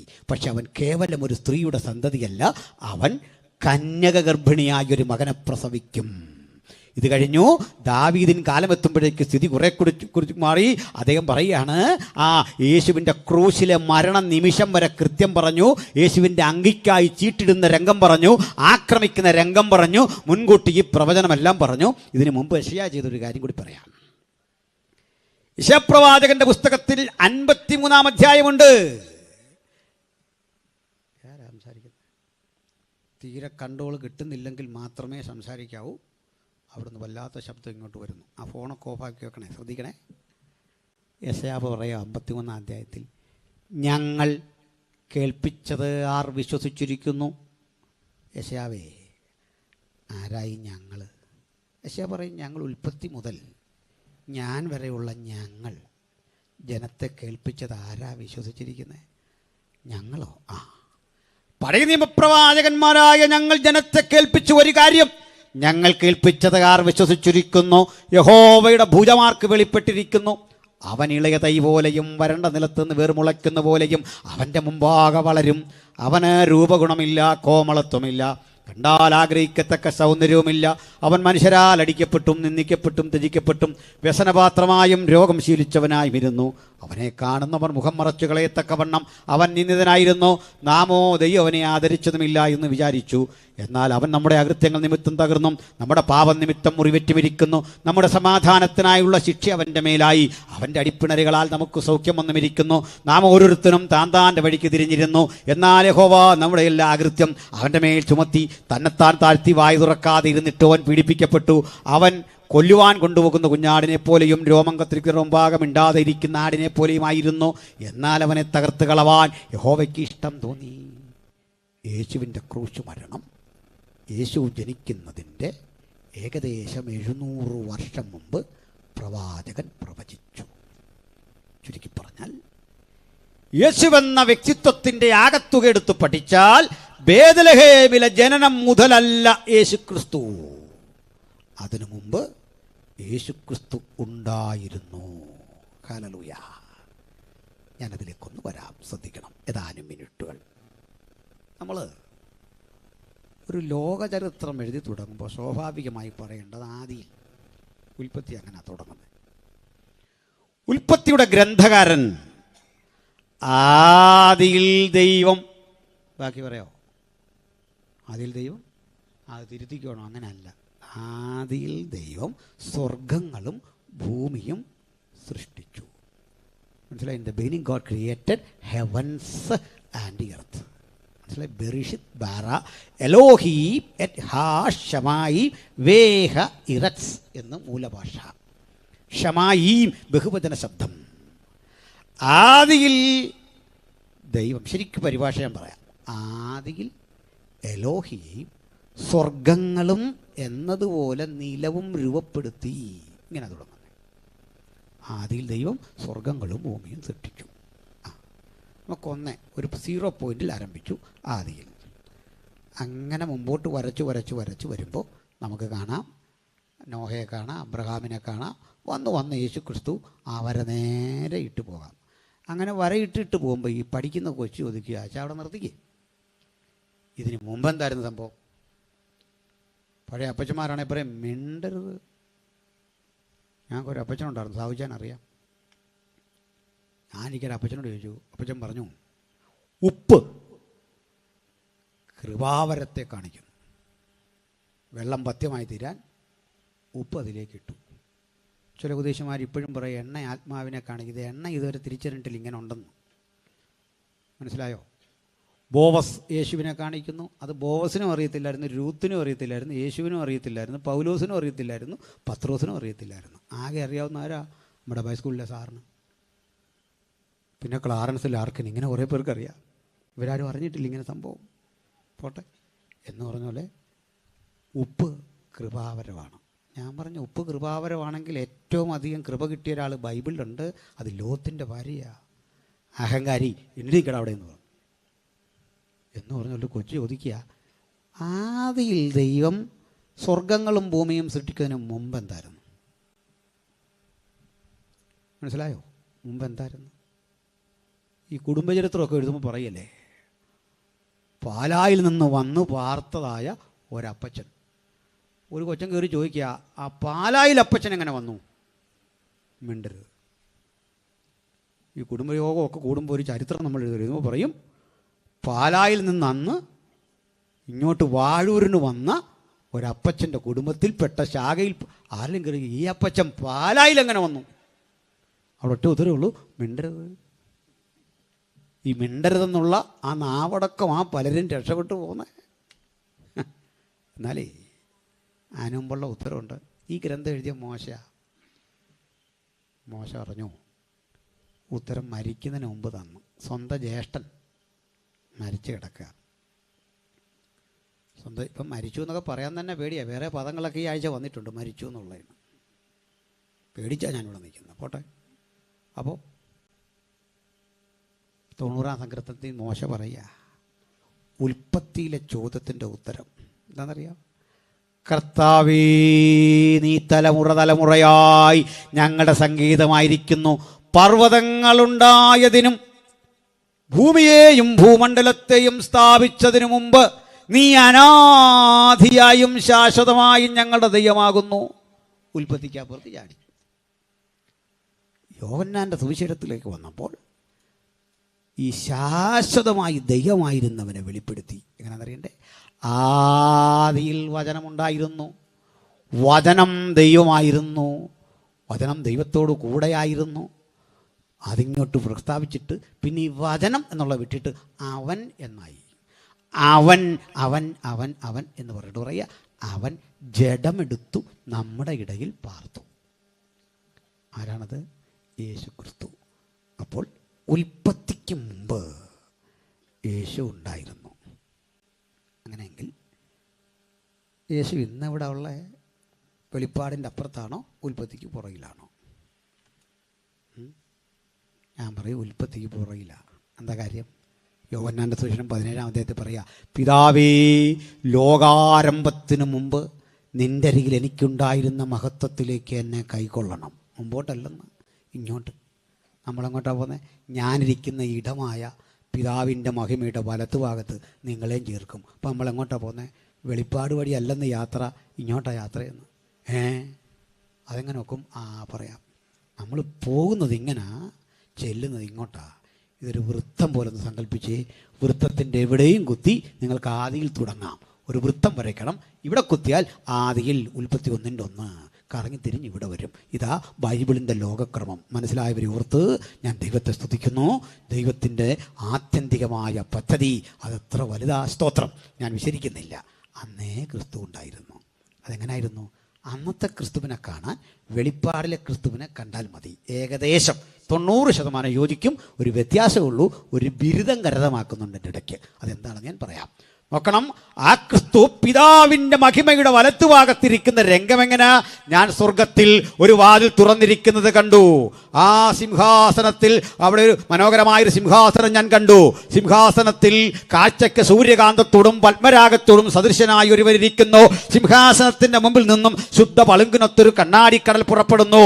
ഈ കണ്ണാടിക്കടലിന്റെ അക്കരയും ഇക്കരയും യഹോവയുടെ 7 ആത്മാക്കളായ 7 ദീപങ്ങൾ ജ്വലിച്ചുകൊണ്ടിരിക്കുന്നു. ആ കാഴ്ചയുടെ നടുവിൽ 24 മൂപ്പന്മാരുണ്ട്, 4 ജീവികളുണ്ട്. അവർ 24 മൂപ്പന്മാർക്കും സ്വർണം കൊണ്ടുള്ള കിരീടമുണ്ട്. അവ കിരീടം വെച്ച് ദൈവത്തിന് ഇങ്ങനെ മഹത്വം അർപ്പിച്ചുകൊണ്ടിരിക്കുമ്പോൾ, ഇരിക്കുന്നവനും ഇരുന്നവനും വരുന്നവനുമായ സർവശക്തിയുള്ള ദൈവത്തിന് ജീവികൾ മഹത്വം കൊടുക്കുമ്പോഴൊക്കെ തങ്ങളുടെ കിരീടങ്ങളെ താഴെ വെക്കുന്ന ഒരു സ്വർഗീയ ആരാധന. പിതാവുണ്ട്, പുത്രനുണ്ട്, പരിശുദ്ധാത്മാവുണ്ട്. പുത്രനെ കാണുന്ന പിന്നെയാണ്. എന്നാൽ ഈ അവസ്ഥയിലേക്ക് പുത്രൻ പണ്ടുണ്ടായിരുന്ന മഹിമ വെടിഞ്ഞ് ഒരു താണ ലോകത്തിലേക്ക് നമുക്ക് വേണ്ടി വന്നു. അതാണ് യേശു ക്രിസ്തു. ഇത്ര ലളിതമാത് മനസ്സിലായി കാണും. ചുരുക്കി പറഞ്ഞാൽ, ബേത്ലഹേമിലെ ജനനം മുതലല്ല, യേശു അതിനു മുമ്പുണ്ട്. ബേത്ലഹേമിലെ ജനനത്തിൽ സംഭവിക്കുന്നത് എങ്ങനെ? കന്യക ഗർഭിണിയായി ഒരു മകനെ പ്രസവിച്ചു. ഈ ക്രിസ്തു 33.5 വയസ്സായ ഏകദേശ കണക്ക്, അത് കൃത്യം ബൈബിളിൽ എഴുതിയിട്ടൊന്നുമില്ല. ആ ക്രിസ്തുവിൻ്റെ 30 മുതൽ 33 വരെയുള്ള 3.5 കൊല്ലങ്ങളാണ് ഇഹലോകത്തിലെ മിനിസ്ട്രി. അപ്പോൾ യേശു എങ്ങനായിരുന്നു? എന്നെയും നിങ്ങളെയും പോലെ ഒരു പക്കാ മനുഷ്യൻ, ഒരു സാധാരണ മനുഷ്യൻ. പിടി കിട്ടിയോ? ദൈവത്വം അവനിലോട്ട്, മനുഷ്യത്വമുണ്ട്. എന്നാൽ വലിയൊരു മർമ്മം ഞാൻ നിങ്ങളോട് പറയാം. യേശു ഇഹലോകത്തിൽ വന്നത് ദൈവത്വം വെളിപ്പെടുത്താനായിരുന്നില്ല, മനുഷ്യത്വം വെളിപ്പെടുത്താൻ. മനസ്സിലായില്ല? പറയാം. ദൈവത്തിൻ്റെ മനുഷ്യത്വം പിടികിട്ടിയോ? ഇല്ല. തെളിവ് തരാം. യേശുവിന് ഒത്തിരി പേരുണ്ട്. ദൈവപുത്രൻ, ഇമ്മാനുവേൽ, അത്ഭുത ആലോചനക്കാരൻ, വീരനാം ദൈവം, നിത്യതയുടെ പിതാവ്, ഒത്തിരി പേരുണ്ടെങ്കിലും യേശു കർത്താവ് ഏറെ ഇഷ്ടപ്പെട്ട പേര് മനുഷ്യപുത്രൻ. യാതൊരുവൻ വന്ന് യേശുവിനെ വിളിക്കും ദൈവമെന്നോ ദൈവപുത്രനെന്നോ വിളിച്ചാൽ ഒരു ചെറിയ പ്രശ്നം യേശു ഉണ്ടാക്കും. അല്ല, പുകഴ്ത്തിയാൽ തന്നെ ഇഷ്ടമല്ല. ഉദാഹരണം, നിക്കോദിമോസ് രാത്രിയിൽ അവൻ്റെ അരികിൽ വന്നു. യേശുവിനൊരു വിളി. എന്താ വിളിക്കുന്നറിയണ്ടേ? റബി, നീ ദൈവത്തിൻ്റെ അടുക്കൽ നിന്ന് ഉപദേഷ്ടാവായി വന്നിരിക്കുന്നു എന്ന് ഞങ്ങൾ ഉറച്ചിരിക്കുന്നു. ഇതാരൊരു വക്കീലാണ് വന്നിരിക്കുന്നത്. നമ്മളാണ് എന്ത് പറഞ്ഞേ? പത്രോസ് ഇങ്ങോട്ട് വന്നേ, യോഹന്നാൻ വന്നേ, അന്ത്രോസ് വന്നേ. എന്താ? എടാ, എന്നെ മനസ്സിലാക്കണേ, വിവരമുള്ളവന് മനസ്സിലായി ഞാൻ ആരാന്ന്.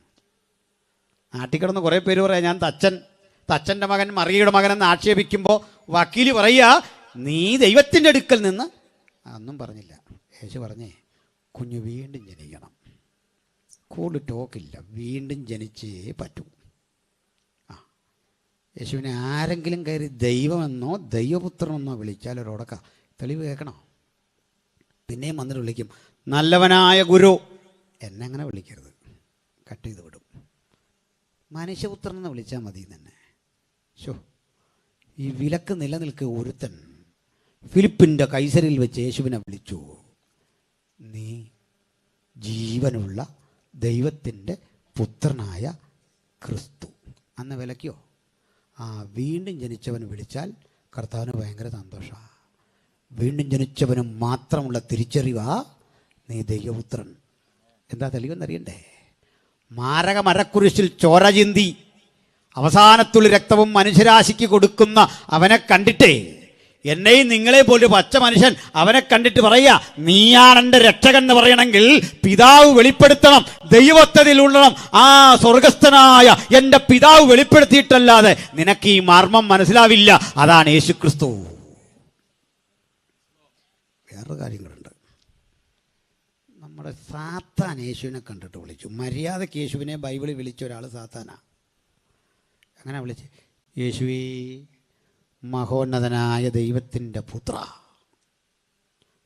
കേൾക്കാൻ നല്ല ഇമ്പമുള്ള കാര്യമാണല്ലോ എന്ന് ഓർത്ത് എന്നാൽ കുറേ കൂടെ പറഞ്ഞാട്ടെ എന്ന് നമ്മുടെ ഈ പാട്ട് പാടുന്ന സഹോദരങ്ങൾ നിങ്ങൾ തെറ്റിദ്ധരിക്കല്ല്.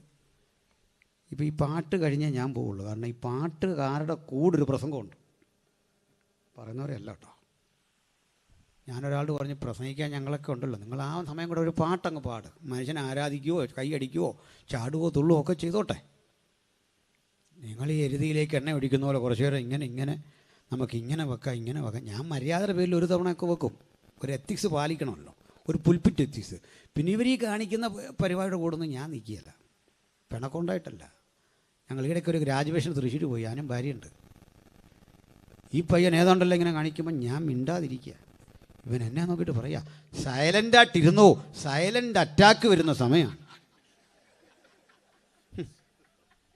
അതും പരിചയമുള്ളൊരു പയ്യൻ, അവന് പോലും കലിപ്പായിപ്പോയി. എൻ്റെ കുഞ്ഞ ഇത് ഇക്കിളിയിട്ട പോലെ ചിരിപ്പിക്കുന്ന പണിയല്ലത്. കൊച്ചിനെ പിടിച്ച് ഇക്കിളിയിട്ട് ചിരിപ്പിക്കുന്ന പോലെ ചിരിപ്പിച്ചാൽ കണ്ടല്ലോ അവൻ അസുഖം വരും. നമുക്കെല്ലാം പറ്റിയതിതാ, ദൈവത്തെ ഹൃദയം തുറന്ന് സ്വന്തം മനസ്സോട് ആരാധിക്കണം. അതല്ലേ വേണ്ടേ? വചനത്തിൻ്റെ വെളിപ്പാട് വരുമ്പോൾ, പാട്ടിലൂടെ സഞ്ചരിക്കുമ്പോൾ, പരിശുദ്ധാത്മാവ് ഇടപെടുമ്പോൾ സ്വാഭാവികമായി സംഭവിക്കേണ്ട ആരാധന. പ്രൈസലോ. ഇനി അവരെ തന്നെ എന്തിനാ പറഞ്ഞത്? ചില പാസ്റ്റർമാരുണ്ടല്ലേ, ഒരു ഹല്ലേലൂയ പറഞ്ഞേ. നമ്മൾ മര്യാദ ഒരു ഹല്ലേലൂയ പറയുമ്പോൾ ഇവൻ പറയുക പോരാ. എവനാണോ തീരുമാനിക്കുന്നത് പോരെന്ന്?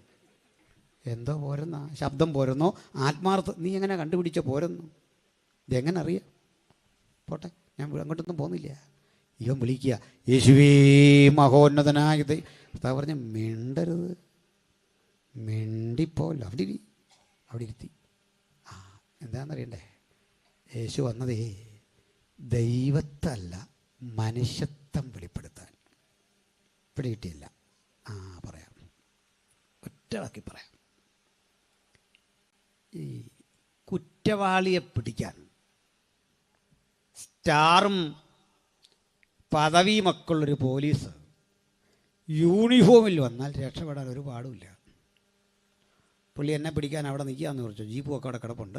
ഞാൻ ഇങ്ങോട്ട് ഇറങ്ങി MLA എന്ന് വിളിച്ചു. സാറേ കുറച്ച് നേരമായിട്ട് ഇയാൾ ഇവിടെ നിന്ന് കറങ്ങുക, പാസ് വിഷമിക്കുമെന്നും വേണ്ട, ഞാൻ അവനെ പറഞ്ഞു വിട്ടേക്കാം. അതൊക്കെയാണല്ലോ ഈ ലോകത്ത്, അതൊക്കെ അങ്ങനെയൊക്കെ സംഭവിക്കാറുണ്ടോ? വേണ്ട പറഞ്ഞു. മന്ത്രിയെ വിളിക്കും, PA വിളിക്കും, അവരെ വിളിക്കും. ഇങ്ങനെയൊക്കെയാണ് മനുഷ്യൻ്റെ കാര്യം. അങ്ങനെ വേണോ അത്? കാരണം ജനാധിപത്യമാവണ്ട. എത്ര നോക്കിയിട്ടും സ്വാധീനമുള്ള എന്നെ പിടിക്കാൻ പറ്റുന്നില്ല.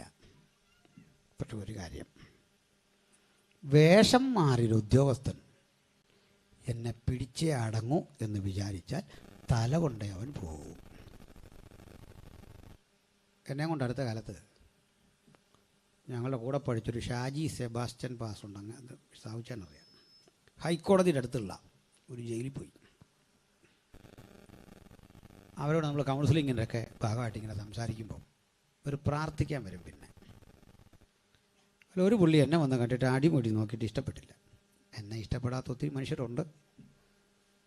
അതിലിവനാകെ നോക്കിയിട്ട് പറഞ്ഞു, പാസ്റ്ററാണോ? അതെ. എന്നെ പോലുള്ളവർ എനിക്ക് ഇഷ്ടമല്ലെന്ന് പറഞ്ഞു. അതിപ്പോൾ അവന് ഇഷ്ടമല്ലെന്നും പറഞ്ഞ് ഞാൻ ആത്മഹത്യ ചെയ്യാൻ നോക്കൂ? അങ്ങനെ ആത്മഹത്യ ചെയ്യാനാണെങ്കിൽ എത്രയോ ഘട്ടം ജീവിതത്തിൽ കഴിഞ്ഞു പോയി. ഞാനൊന്നും മിണ്ടിയില്ല. പോലീസുകാരടുക്കൊണ്ട് പുള്ളി പറഞ്ഞു, നിനക്ക് ഇഷ്ടമില്ലേ, നീ പോക്കോളാൻ പറഞ്ഞു.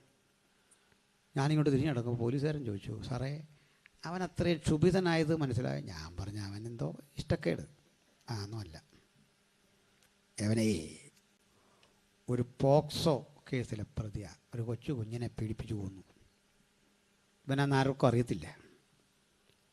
അപ്പോൾ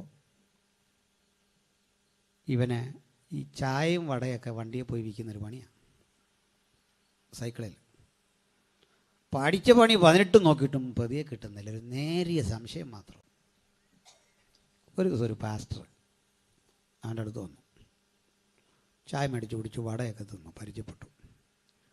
എൻ്റെ മുഖത്തേക്ക് നോക്കിയിട്ട് പറഞ്ഞു, ഒരു വലിയ ദുഃഖം നിന്നെ വേട്ടയാടുന്നല്ലോ. എന്നിട്ട് മാറിയെന്നേ സംസാരിച്ചു. പറഞ്ഞു നിൻ്റെ, ഞാൻ കണ്ണടയ്ക്കുമ്പോഴൊക്കെ ഒരു കൊച്ചു കുട്ടിയുടെ കരച്ചിൽ കേൾക്കാം. ചോദിച്ചു അവസാനം ഇവൻ സമ്മതിച്ചു. സാർ പറ്റിപ്പോയി സാർ. ആ കൺവെഷൻ അങ്ങോട്ട് കഴിയുകയും ഈ പാസ വീതം മാറി ഉള്ളി കാലി മടക്കരാടി, ഇങ്ങനൊരു പിടി, വണ്ടിയെ കയറ്റി പിന്നെ ഈ കിടപ്പ. കുറേ പ്രൊസീജിയറൊക്കെ ഉണ്ട്. ഇവൻ അന്ന് മുതൽ നമ്മളെ കണ്ടാൽ ഭയങ്കര വിഷമം. നമ്മളെപ്പോലുള്ളവരെ കണ്ട് ഞങ്ങളൊന്നും ചെയ്തിട്ടല്ല. പോലീസുകാരൻ പറയാം, സാറേ പാസ്റ്റർ ഒന്നും അല്ലെന്ന്. പിന്നെന്താ, ഇതേ ഇവനെ തന്നെ പിടിക്കാൻ നിയോഗിച്ച സ്പെഷ്യൽ പോലീസുകാരനാണ്. വേഷം മാറിയ പോലീസ്. പാസ്റ്റർ വേഷത്തിൽ വന്നിരിക്കുക. കുറച്ചാൾ നമ്മുടെ സഭായോഗത്തിനൊക്കെ കൂടി ഈ ശൈലിയെല്ലാം പഠിച്ചിട്ട് വന്നിരിക്കുക. കേസ് ഡയറി കയ്യിലിരിക്കുക. അതാ ഈ ഡേയും ഡേറ്റും ഒക്കെ കൃത്യം പറഞ്ഞു. അതിൽ പിന്നെ പ്രവാചകന്മാരെന്ന് കേട്ടാൽ എനിക്ക് പേടിയാ. എൻ്റെ പൊന്നോ, അത് കുട്ടിച്ചാൽ സൂക്ഷിച്ചോണം. എല്ലാമൊന്നും തുറന്ന് പറയണ്ട നീ. പോട്ടെ, പിടിച്ചകത്തിട്ടിരിക്കുക. എന്താ കാര്യം എന്നറിയണ്ടേ? പറയാം. അതേ, യൂണിഫോം ധരിച്ച പോലീസിനേക്കാൾ അപകടകാരിയാ വേഷം മാറിയ പോലീസ്. അവൻ നിൻ്റെ തല കൊണ്ടേ പോകൂ. നിന്നെ നിയമം കൊണ്ട് കുരുക്കി അകത്തിടും. വേണ്ടി വന്നാൽ ചെയിനിലാക്കും. വേണ്ടി വന്നാൽ അവൻ നിന്നെ ആ വധശിക്ഷയ്ക്ക് വിധേയമാക്കും. എന്നിട്ടേ പോകൂ. അന്നു മുതൽ സാത്താന്യ ശക്തികൾക്ക് യേശുവിനെ കണ്ടപ്പോൾ ഒരത്ഭുതം. ഇവൻ തന്നെയാണോ എൻ്റെ തല തകർക്കാൻ വരുന്നത്? ആ പേടി കൊണ്ട് ചോദിക്കുക, നീ ദൈവപുത്രനെങ്കിൽ പറഞ്ഞു. യേശു പറഞ്ഞു, മനുഷ്യൻ അപ്പം കൊണ്ട് മാത്രമല്ല. പിശാചിൻ്റെ ചോദ്യം, if you are the son of God. യേശുവിൻ്റെ മറുപടി, മനുഷ്യൻ. ക്രൂശിൽ കിടക്കുമ്പോൾ ഒരുത്തം പറഞ്ഞു കേട്ടോ, നീ ദൈവപുത്രനെങ്കിൽ ക്രൂശിൽ നിന്ന് ഇറങ്ങി വാ. യേശുവിൻ്റെ മറുപടി എങ്ങനെ? അവിടെയും കേട്ടില്ലേ, ഞാൻ ഈ ക്രൂശിൽ നിറങ്ങാൻ വന്നതല്ല, ക്രൂശ് സഹിക്കാം. ഈ സഹനത്തിൻ്റെ 3.5 കൊല്ലത്തിനിടയ്ക്ക് അവൻ ലാസറിൻ്റെ വീട്ടിലെത്തി. മരിച്ചു മണ്ണോട് ചേരാൻ കാത്തിരിക്കുന്നവൻ്റെ കല്ലറയുടെ മുമ്പിലെത്തി. ആ കല്ലറയുടെ മുമ്പിൽ വെച്ച് യേശു വിതുമ്പി. ശരിക്കും കരഞ്ഞെന്നല്ല, യേശു കണ്ണീർ വാർത്തു എന്ന് മലയാളത്തിലുണ്ടെങ്കിലും ശരിക്കും എങ്ങനെ മനസ്സിലാക്കേണ്ട? വിതുമ്പി. എന്താ വിതുമ്പുക എന്ന് പറഞ്ഞാൽ? കണ്ണീര് പുറത്തു വരാത്ത സങ്കടം പുറത്തു. രണ്ടാമത്തെ കരച്ചിൽ അവൻ യെരൂശലേമിൽ നിന്ന് ഒലിവുമലയിൽ നിന്ന് യെരൂശലേമിനെ സമീപിക്കുന്ന ഘട്ടത്തിൽ യെരൂശലേമിന് സംഭവിക്കാതിരിക്കുന്ന പതനമോർത്ത് കരഞ്ഞു.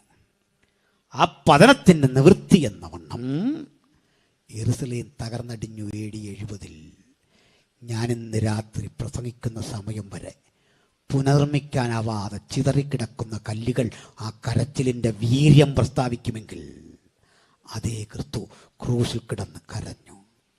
ആ കരച്ചിൽ യേശുവിന് 1000 ആണ്ട് മുമ്പ് ജീവിച്ചിരുന്ന പ്രവാചകൻ 22-ാം സങ്കീർത്തനത്തിൽ എഴുതി, എലി എലി ലമ്മാ ശബക്താനി. ഈ ക്രൂശിലെ സംഭവത്തിൻ്റെ തുടക്കം നീ എന്നെ കൈവിട്ടതെന്ത് എന്ന് ചോദിച്ചുകൊണ്ടാണെങ്കിൽ ക്രൂശിലെ സംഭവം അവസാനിക്കുമ്പോൾ പറയുക, എൻ്റെ ആത്മാവിനെ നിന്റെ കരങ്ങളിൽ. ആ വിട്ട കയ്യിലേക്ക് ആത്മാവിനെ തിരികെ പരമേൽപ്പിക്കണമെങ്കിൽ കൈവിട്ടെങ്കിലും ആ കൈ പോകാതെ തൻ്റെ പുത്രനെ തേടി അവിടെ നിൽക്കുമെങ്കിൽ ഇന്ന് രാത്രി കരയുന്ന ദൈവവൈതലേ, ആ ദൈവ സാന്നിധ്യം നമ്മെ വിട്ടു പോയിട്ടില്ല. ഒരു ഘട്ടത്തിലേക്ക് ക്രൂശിനേൽപ്പിച്ചു കൊടുക്കാൻ പിതാവിന് ഇഷ്ടം തോന്നി. മനുഷ്യരാശിയുടെ പാപത്തിന്റെ പരിഹാരത്തിനായി അവനെ ഏൽപ്പിച്ചു കൊടുക്കാൻ ഇഷ്ടം തോന്നി. എന്തിനു വേണ്ടിയാ? എൻ്റെയും നിങ്ങളുടെയും പാപത്തിന്റെ പ്രായശ്ചിത്തം. ആ പ്രായശ്ചിത്തമായി അവൻ്റെ കാൽകരങ്ങളിൽ അണിയടച്ചു. ഇന്നും ആണിപ്പാടുകളോടെ അവൻ നിത്യതയിൽ നമുക്ക് വേണ്ടി പക്ഷപാതം ചെയ്യുന്നു. ആ ഒരു പോയിന്റ് കൂടി 1 മിനിറ്റ് കൊണ്ട് പറഞ്ഞ് ഞാൻ അവസാനിപ്പിക്കാം. ഞാൻ അടുത്ത കാലത്ത് ഒരിടത്തിങ്ങനെ സംസാരിച്ച വഴിക്ക് നിത്യതയിലും നമ്മുടെ കർത്താവുമായി നമുക്കൊരു പന്തിഭോജനമുണ്ടെന്ന് പ്രസംഗിച്ചു. അതിനൊരുത്തം പറഞ്ഞ നിത്യതയിൽ കർത്തൃമേശ നടത്തുമെന്ന് പ്രസംഗിച്ചെന്ന്. പാതി കേട്ടായി വരുന്നത്. അതേത് മേശയായിക്കോട്ടെ, നിത്യതയിൽ കർത്താവ് നമ്മളുടെ ഭക്ഷണം ഉണ്ടോ തെളിയറിയോ? ഞാൻ എൻ്റെ പിതാവിൻ്റെ രാജ്യത്തിലല്ലാതെ ഇനി മുന്തിരിവള്ളിയുടെ അനുഭവത്തിൽ നിന്ന് കുടിക്കുകയില്ലെന്ന്. അപ്പോൾ ഇല്ലേ, ഉണ്ട്. എന്താ എങ്ങനെയാണെന്ന് നമുക്കറിയില്ലെങ്കിലും എന്തിനാ ഈ മുന്തിരിവള്ളിയുടെ അനുഭവത്തിൽ നിന്ന് പിന്നെയും കുടിക്കുന്നറിയണ്ടേ? പറയാം. കർത്താവ് പറഞ്ഞു, ഞാൻ വരുവോളം എൻ്റെ മരണത്തെ പ്രസ്താവിക്കുന്നതാണ് ഈ തിരുമേശ. വന്നു കഴിഞ്ഞാൽ തിരുമേശ ഇല്ല. അപ്പം നിത്യതയിൽ ചെല്ലുമ്പോൾ നമുക്ക് തിരുമേശയുടെ അനുഭവമായ യേശുവിൻ്റെ ക്രൂശ് മരണം മറക്കാനാവുമോ? മറക്കാനാവില്ല. എന്താ കാര്യം എന്ന് പറയാം. നമ്മളിവിടുന്ന് ഭൂമിയിലിരുന്ന് പാടുന്ന പാട്ടിൽ 90% സ്വർഗത്തെ പറ്റിയൊക്കെ ഉള്ള പാട്ടാണ്, പഴയ പാട്ടുകൾ. ഇപ്പം ചുമ്മാ കുറേ പാട്ടൊക്കെ വരുന്നുണ്ട്. ഒരുത്തൻ പാടുന്നില്ലേ, എന്താ ഇപ്പം ചെയ്യുക? നീ ഒന്നും ചെയ്യണ്ട, എനിക്കൊന്ന് പോയി തരാമോ? എന്നാൽ നിത്യതയെക്കുറിച്ചാണ് പഴയ പാട്ടുകൾ, നമ്മളെ ത്രസിപ്പിക്കുന്ന പാട്ടുകളല്ലേ. പക്ഷെ നിത്യതയിൽ ചെന്ന് കഴിഞ്ഞാൽ പിന്നെ നിത്യത്തെക്കുറിച്ച് പാടുമോ? കർത്താവ് താൻ ഗംഭീരനാദത്തോടും സ്വർഗത്തിൽ കൂടെ പാടി നടക്കും ആരെങ്കിലും? അതുപോലെ അതപ്പതിച്ച കാര്യമുണ്ടോ? അത് കഴിഞ്ഞെന്ന്. ഇതൊന്നും പാടുകയില്ല. ഇവിടെ പാടുന്ന 90% പാട്ടും അവിടെ വേണ്ട. ഇവിടുത്തെ പ്രധാനപ്പെട്ട പല സംഭവങ്ങളും അവിടെ വേണ്ട. എന്ന് പറഞ്ഞാലും നമുക്ക് ഈ നിത്യത നിത്യത എന്ന് കേൾക്കുമ്പോൾ അകത്തൊരു ഇരമ്പലുണ്ടല്ലേ. വാനവരിൽ സ്തുതിനാദം സതമുഴങ്ങും ശാലേമിൽ എന്ന് ഞാൻ ചേർന്നിടുമോ എന്ന് പാടുമ്പോൾ ഒരു ഇരമ്പൽ ഭൂമിയിൽ വെച്ച് നമുക്കുണ്ട്. നമ്മളെ ത്രസിപ്പിക്കുന്ന ഓർമ്മയാ നിത്യത. പക്ഷെ നിത്യത ഇതിന് ഘടക വിപരീതമാണ്. നിത്യത എന്ന് കേൾക്കുമ്പോൾ നിത്യതയിൽ സ്വർഗത്തിലിരിക്കുന്നവന് സ്വർഗം വലിയ പ്രചോദനമല്ല. തങ്കത്തെരുവീഥികളോ അതുവഴി ഒഴുകുന്ന മനോഹരമായ നീരൊഴുക്കോ മാസത്തിൽ അതുതരം ഫലം കായ്ക്കുന്ന 12 വിധ ഫലം കായ്ക്കുന്ന വൃക്ഷങ്ങളോ സ്വർഗത്തെ ആവേശഭരിതമാക്കുന്നില്ല. സ്വർഗത്തെയും ആവേശഭരിതമാക്കുന്നത് ഭൂമിയിലെ ഒരു സംഭവമാണ്. സ്വർഗീയ ജീവികളെയും ആവേശഭരിതമാക്കുന്ന സംഭവം ഏതാണെന്നറിയണ്ടേ? നീ അറുക്കപ്പെട്ടു. കുഞ്ഞാട് കാൽവരിയുടെ കൊലമരത്തിൽ നമുക്ക് വേണ്ടി പ്രാണയാഗമാക്കിയ സംഭവമാണ് സ്വർഗീയ ജീവികളും പാടുന്നത് എന്നത് ക്രൂശിലെ കണ്ണീരിന്റെ മഹത്വമാണ് ഈ രാത്രി പ്രകീർത്തിക്കുന്നെങ്കിൽ ആ ക്രൂശിനെയും ക്രൂശിക്കപ്പെട്ടവനെയും ഉയർത്തിക്കൊണ്ട് നമുക്ക് ആവർത്തിക്കാം. മറ്റൊരുത്തലും രക്ഷയില്ല, നാം രക്ഷിക്കപ്പെടുവാൻ ആകാശത്തിന് കീഴിൽ മനുഷ്യരുടെ ഇടയിൽ നൽകപ്പെട്ട ഏകനാമം നമ്മുടെ കർത്താവായ യേശു ക്രിസ്തുവിന്റെ നാമം. ഇനി ഞാൻ ഈ വെളിപ്പാടും ദാനിലുമൊക്കെ ക്ലാസ് എടുത്തൊരു സ്ഥലത്ത് ഒരു ചങ്ങാതി എന്നോട് ചോദ്യം ചോദിച്ചു. ഈ സ്വർഗത്തിൽ ചെന്ന് കഴിയുമ്പോൾ ഈ ലൂസിഫറിന് പറ്റിയതുപോലൊരു പറ്റങ്ങാനും പറ്റിപ്പോയാൽ എന്ത് ചെയ്യും? മാമനെ കളിയാക്കാൻ നോക്കോ? നമ്മളൊക്കെ ആ പുള്ളികളെങ്കിൽ പറ്റിപ്പോവും. അതിനാ വെള്ളം പറയുന്നത്. ഞാൻ പിന്നെ അന്നേരം അവനോട് പറഞ്ഞ് അങ്ങനെ പറ്റുകയില്ല. അതെന്താ? നമ്മൾ ദൂതതുല്യരായല്ലോ. ഉടനെ അവൻ പറയാ, ദൂതതുല്യരേ ആകത്തുള്ളൂ, ഒറിജിനൽ ദൂതനായി പണി കാണിച്ചേ. അപ്പോൾ പിന്നെ തുല്യനായിട്ട് കാര്യമുണ്ടോ? അതൊരു ക്വസ്റ്റ്യൻ, ഒരു ഒന്നൊന്നര ക്വസ്റ്റ്യനാണ്. മനസ്സിലായില്ലേ?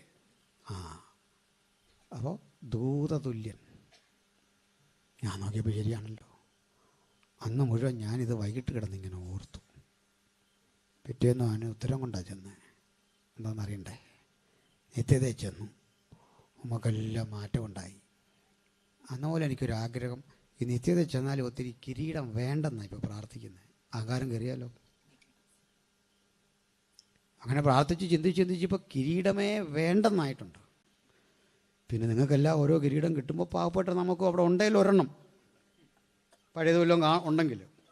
പഴയത് കാണത്തില്ല. ജോബിൻ പാസും എല്ലാം ഇങ്ങനെ വെച്ചുകൊണ്ട് ഇങ്ങനെ നടക്കുമ്പോൾ ഞാൻ മാത്രമല്ല നടക്കാനൊരു പ്രയാസം. അതേ ഉള്ളൂ. അതുകൊണ്ടുണ്ടെങ്കിൽ ഒരെണ്ണം നമുക്കൂടെ തരക്കേടില്ലെങ്കിൽ ഒരെണ്ണം തരിക എന്നുള്ളതിൽ കവിഞ്ഞ് എൻ്റെ അർത്ഥം സ്വർഗത്തിൽ പോകുന്ന ഈ കിരീടം മേടിക്കാനോ തങ്കത്തെരു വീതി കാണാനോ ജീവവൃക്ഷത്തിൻ്റെ പാലോ അതൊക്കെ തന്നോട്ടെ. സ്വർഗത്തിൽ എന്തിനാ പോകുന്നത്? ഒറ്റ കാര്യം, യേശു അവിടെ ഉണ്ട്. അതിനാ പിടികിട്ടിയോ? സന്തോഷമുണ്ടോ? നമ്മുടെ പ്രിയപ്പെട്ടവൻ നെടുമ്പാശ്ശേരി വന്ന് വണ്ടി ഇറങ്ങുമ്പോൾ ഒരു വലിയ ഇന്നോവ നിറച്ച് നമ്മൾ പോകും അങ്ങോട്ട്. ആൾക്കാർ, ചേട്ടൻ്റെ മകൻ, അച്ഛൻ്റെ മകൻ, മക്കൾ എല്ലാവരും പോകുന്ന കൂടെ. ഇവരെല്ലാം ഓരോന്ന് ഓർഡർ ചെയ്തിട്ടുണ്ട്. അത് കൊണ്ടുപോവാ, ഇത് കൊണ്ടുപോകാന്നൊക്കെ പറഞ്ഞു. ഈ ആളുകളുടെ ചിന്ത ഇതെല്ലാം എടുത്ത് ഇങ്ങോട്ട് കയറ്റുമ്പോൾ അവർക്കുള്ളതുണ്ടോയെന്നാണ്. പക്ഷെ ഒരാൾ മാത്രം അവിടെ വന്ന എന്തിനാണെന്നറിയോ? കാന്തനെ കാണാൻ. ഒരാൾ മാത്രം. മനസ്സിലായില്ലേ? ബാക്കിയുള്ളവൻ വല്ലതും കിട്ടുമോ എന്നറിയാൻ പോയി.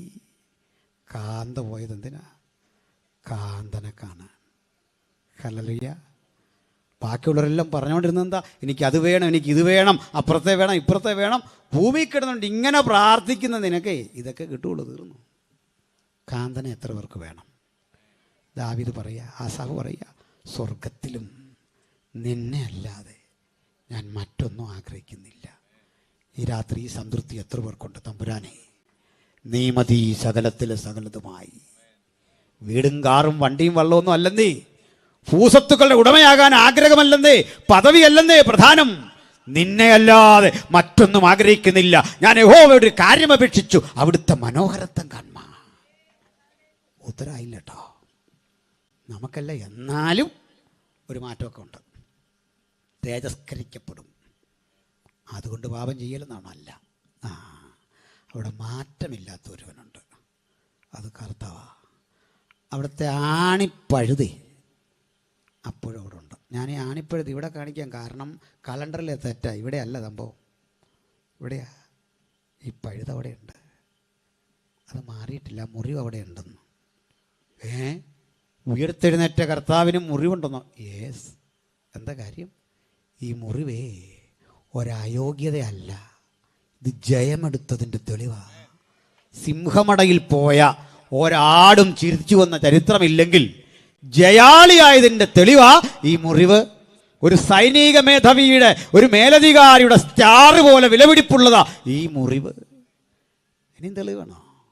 നമ്മുടെ സ്വന്തം തോമാച്ചന് ഉയർത്തെഴുന്നേറ്റ് കഴിഞ്ഞല്ലേ കർത്താവ് പറഞ്ഞ, കുഞ്ഞെ ഞാനാ എന്ന് കുത്തി നോക്ക്, വിലാപ്പുറത്തും കയ്യിലുമൊക്കെ നോക്ക്. ഇതാ തെളിവ്. ഇതെൻ്റെ ഐഡൻറ്റിറ്റി. ഇതാ എതിർ ക്രിസ്തുവിനില്ലാത്തതും യേശുവിനുള്ളതും ഈ മുറിവാണ്. ഈ മുറിവിൻ്റെ പ്രത്യേകത എന്താ? സ്വർഗത്തിലെത്തുമ്പോൾ ഇനി അബദ്ധവശ അങ്ങനെ തോന്നത്തില്ല. അങ്ങനെ തോന്നിയാലും അവൻ ആ കരമൊന്ന് ഉയർത്തിയാൽ എനിക്ക് മനസ്സിലാകും, നീ ഇവിടെ വരെ വന്നതേ നിൻ്റെ യോഗ്യതയല്ല, ഈ മുറിവാണ് നിന്നെ ഇവിടെ വരെ കൊണ്ടുവന്നത്. നമുക്ക് ആ മുറിവിനോട് നന്ദി പറയാം. ആ മുറിവ് സൃഷ്ടിക്കപ്പെടുമ്പോൾ അവൻ കാൽവരിയുടെ കൊലമരത്തിൽ കിടന്ന് ചോദിച്ചു, എന്നെ കൈവിട്ടതെന്ത്, എന്നെ കൈവിട്ടതെന്ത്, എന്നെ കൈവിട്ടതെന്ത്. ആ കൈവിട്ടതെന്തിനാ? നമ്മുടെ സമാധാനത്തിനായുള്ള ശിക്ഷ അവൻ്റെ മേലായി. ആ ശിക്ഷയിൽ എനിക്കും നിനക്കും വീണ്ടെടുപ്പിൻ്റെ മൂല്യവത്തായ ഔഷധം അവൻ കരുതി വച്ചിട്ടുണ്ട്. സ്തോത്രം. ഞാൻ പറയാറുണ്ട് ഒരു ഉദാഹരണം.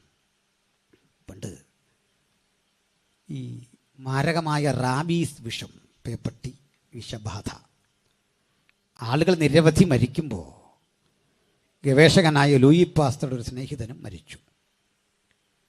അദ്ദേഹത്തോട് ഇത് കണ്ട് വിഷമം തോന്നി അദ്ദേഹത്തോട് മറ്റൊരു സുഹൃത്ത് പറഞ്ഞു, ഒരു വാക്സിൻ കണ്ടെത്തണം.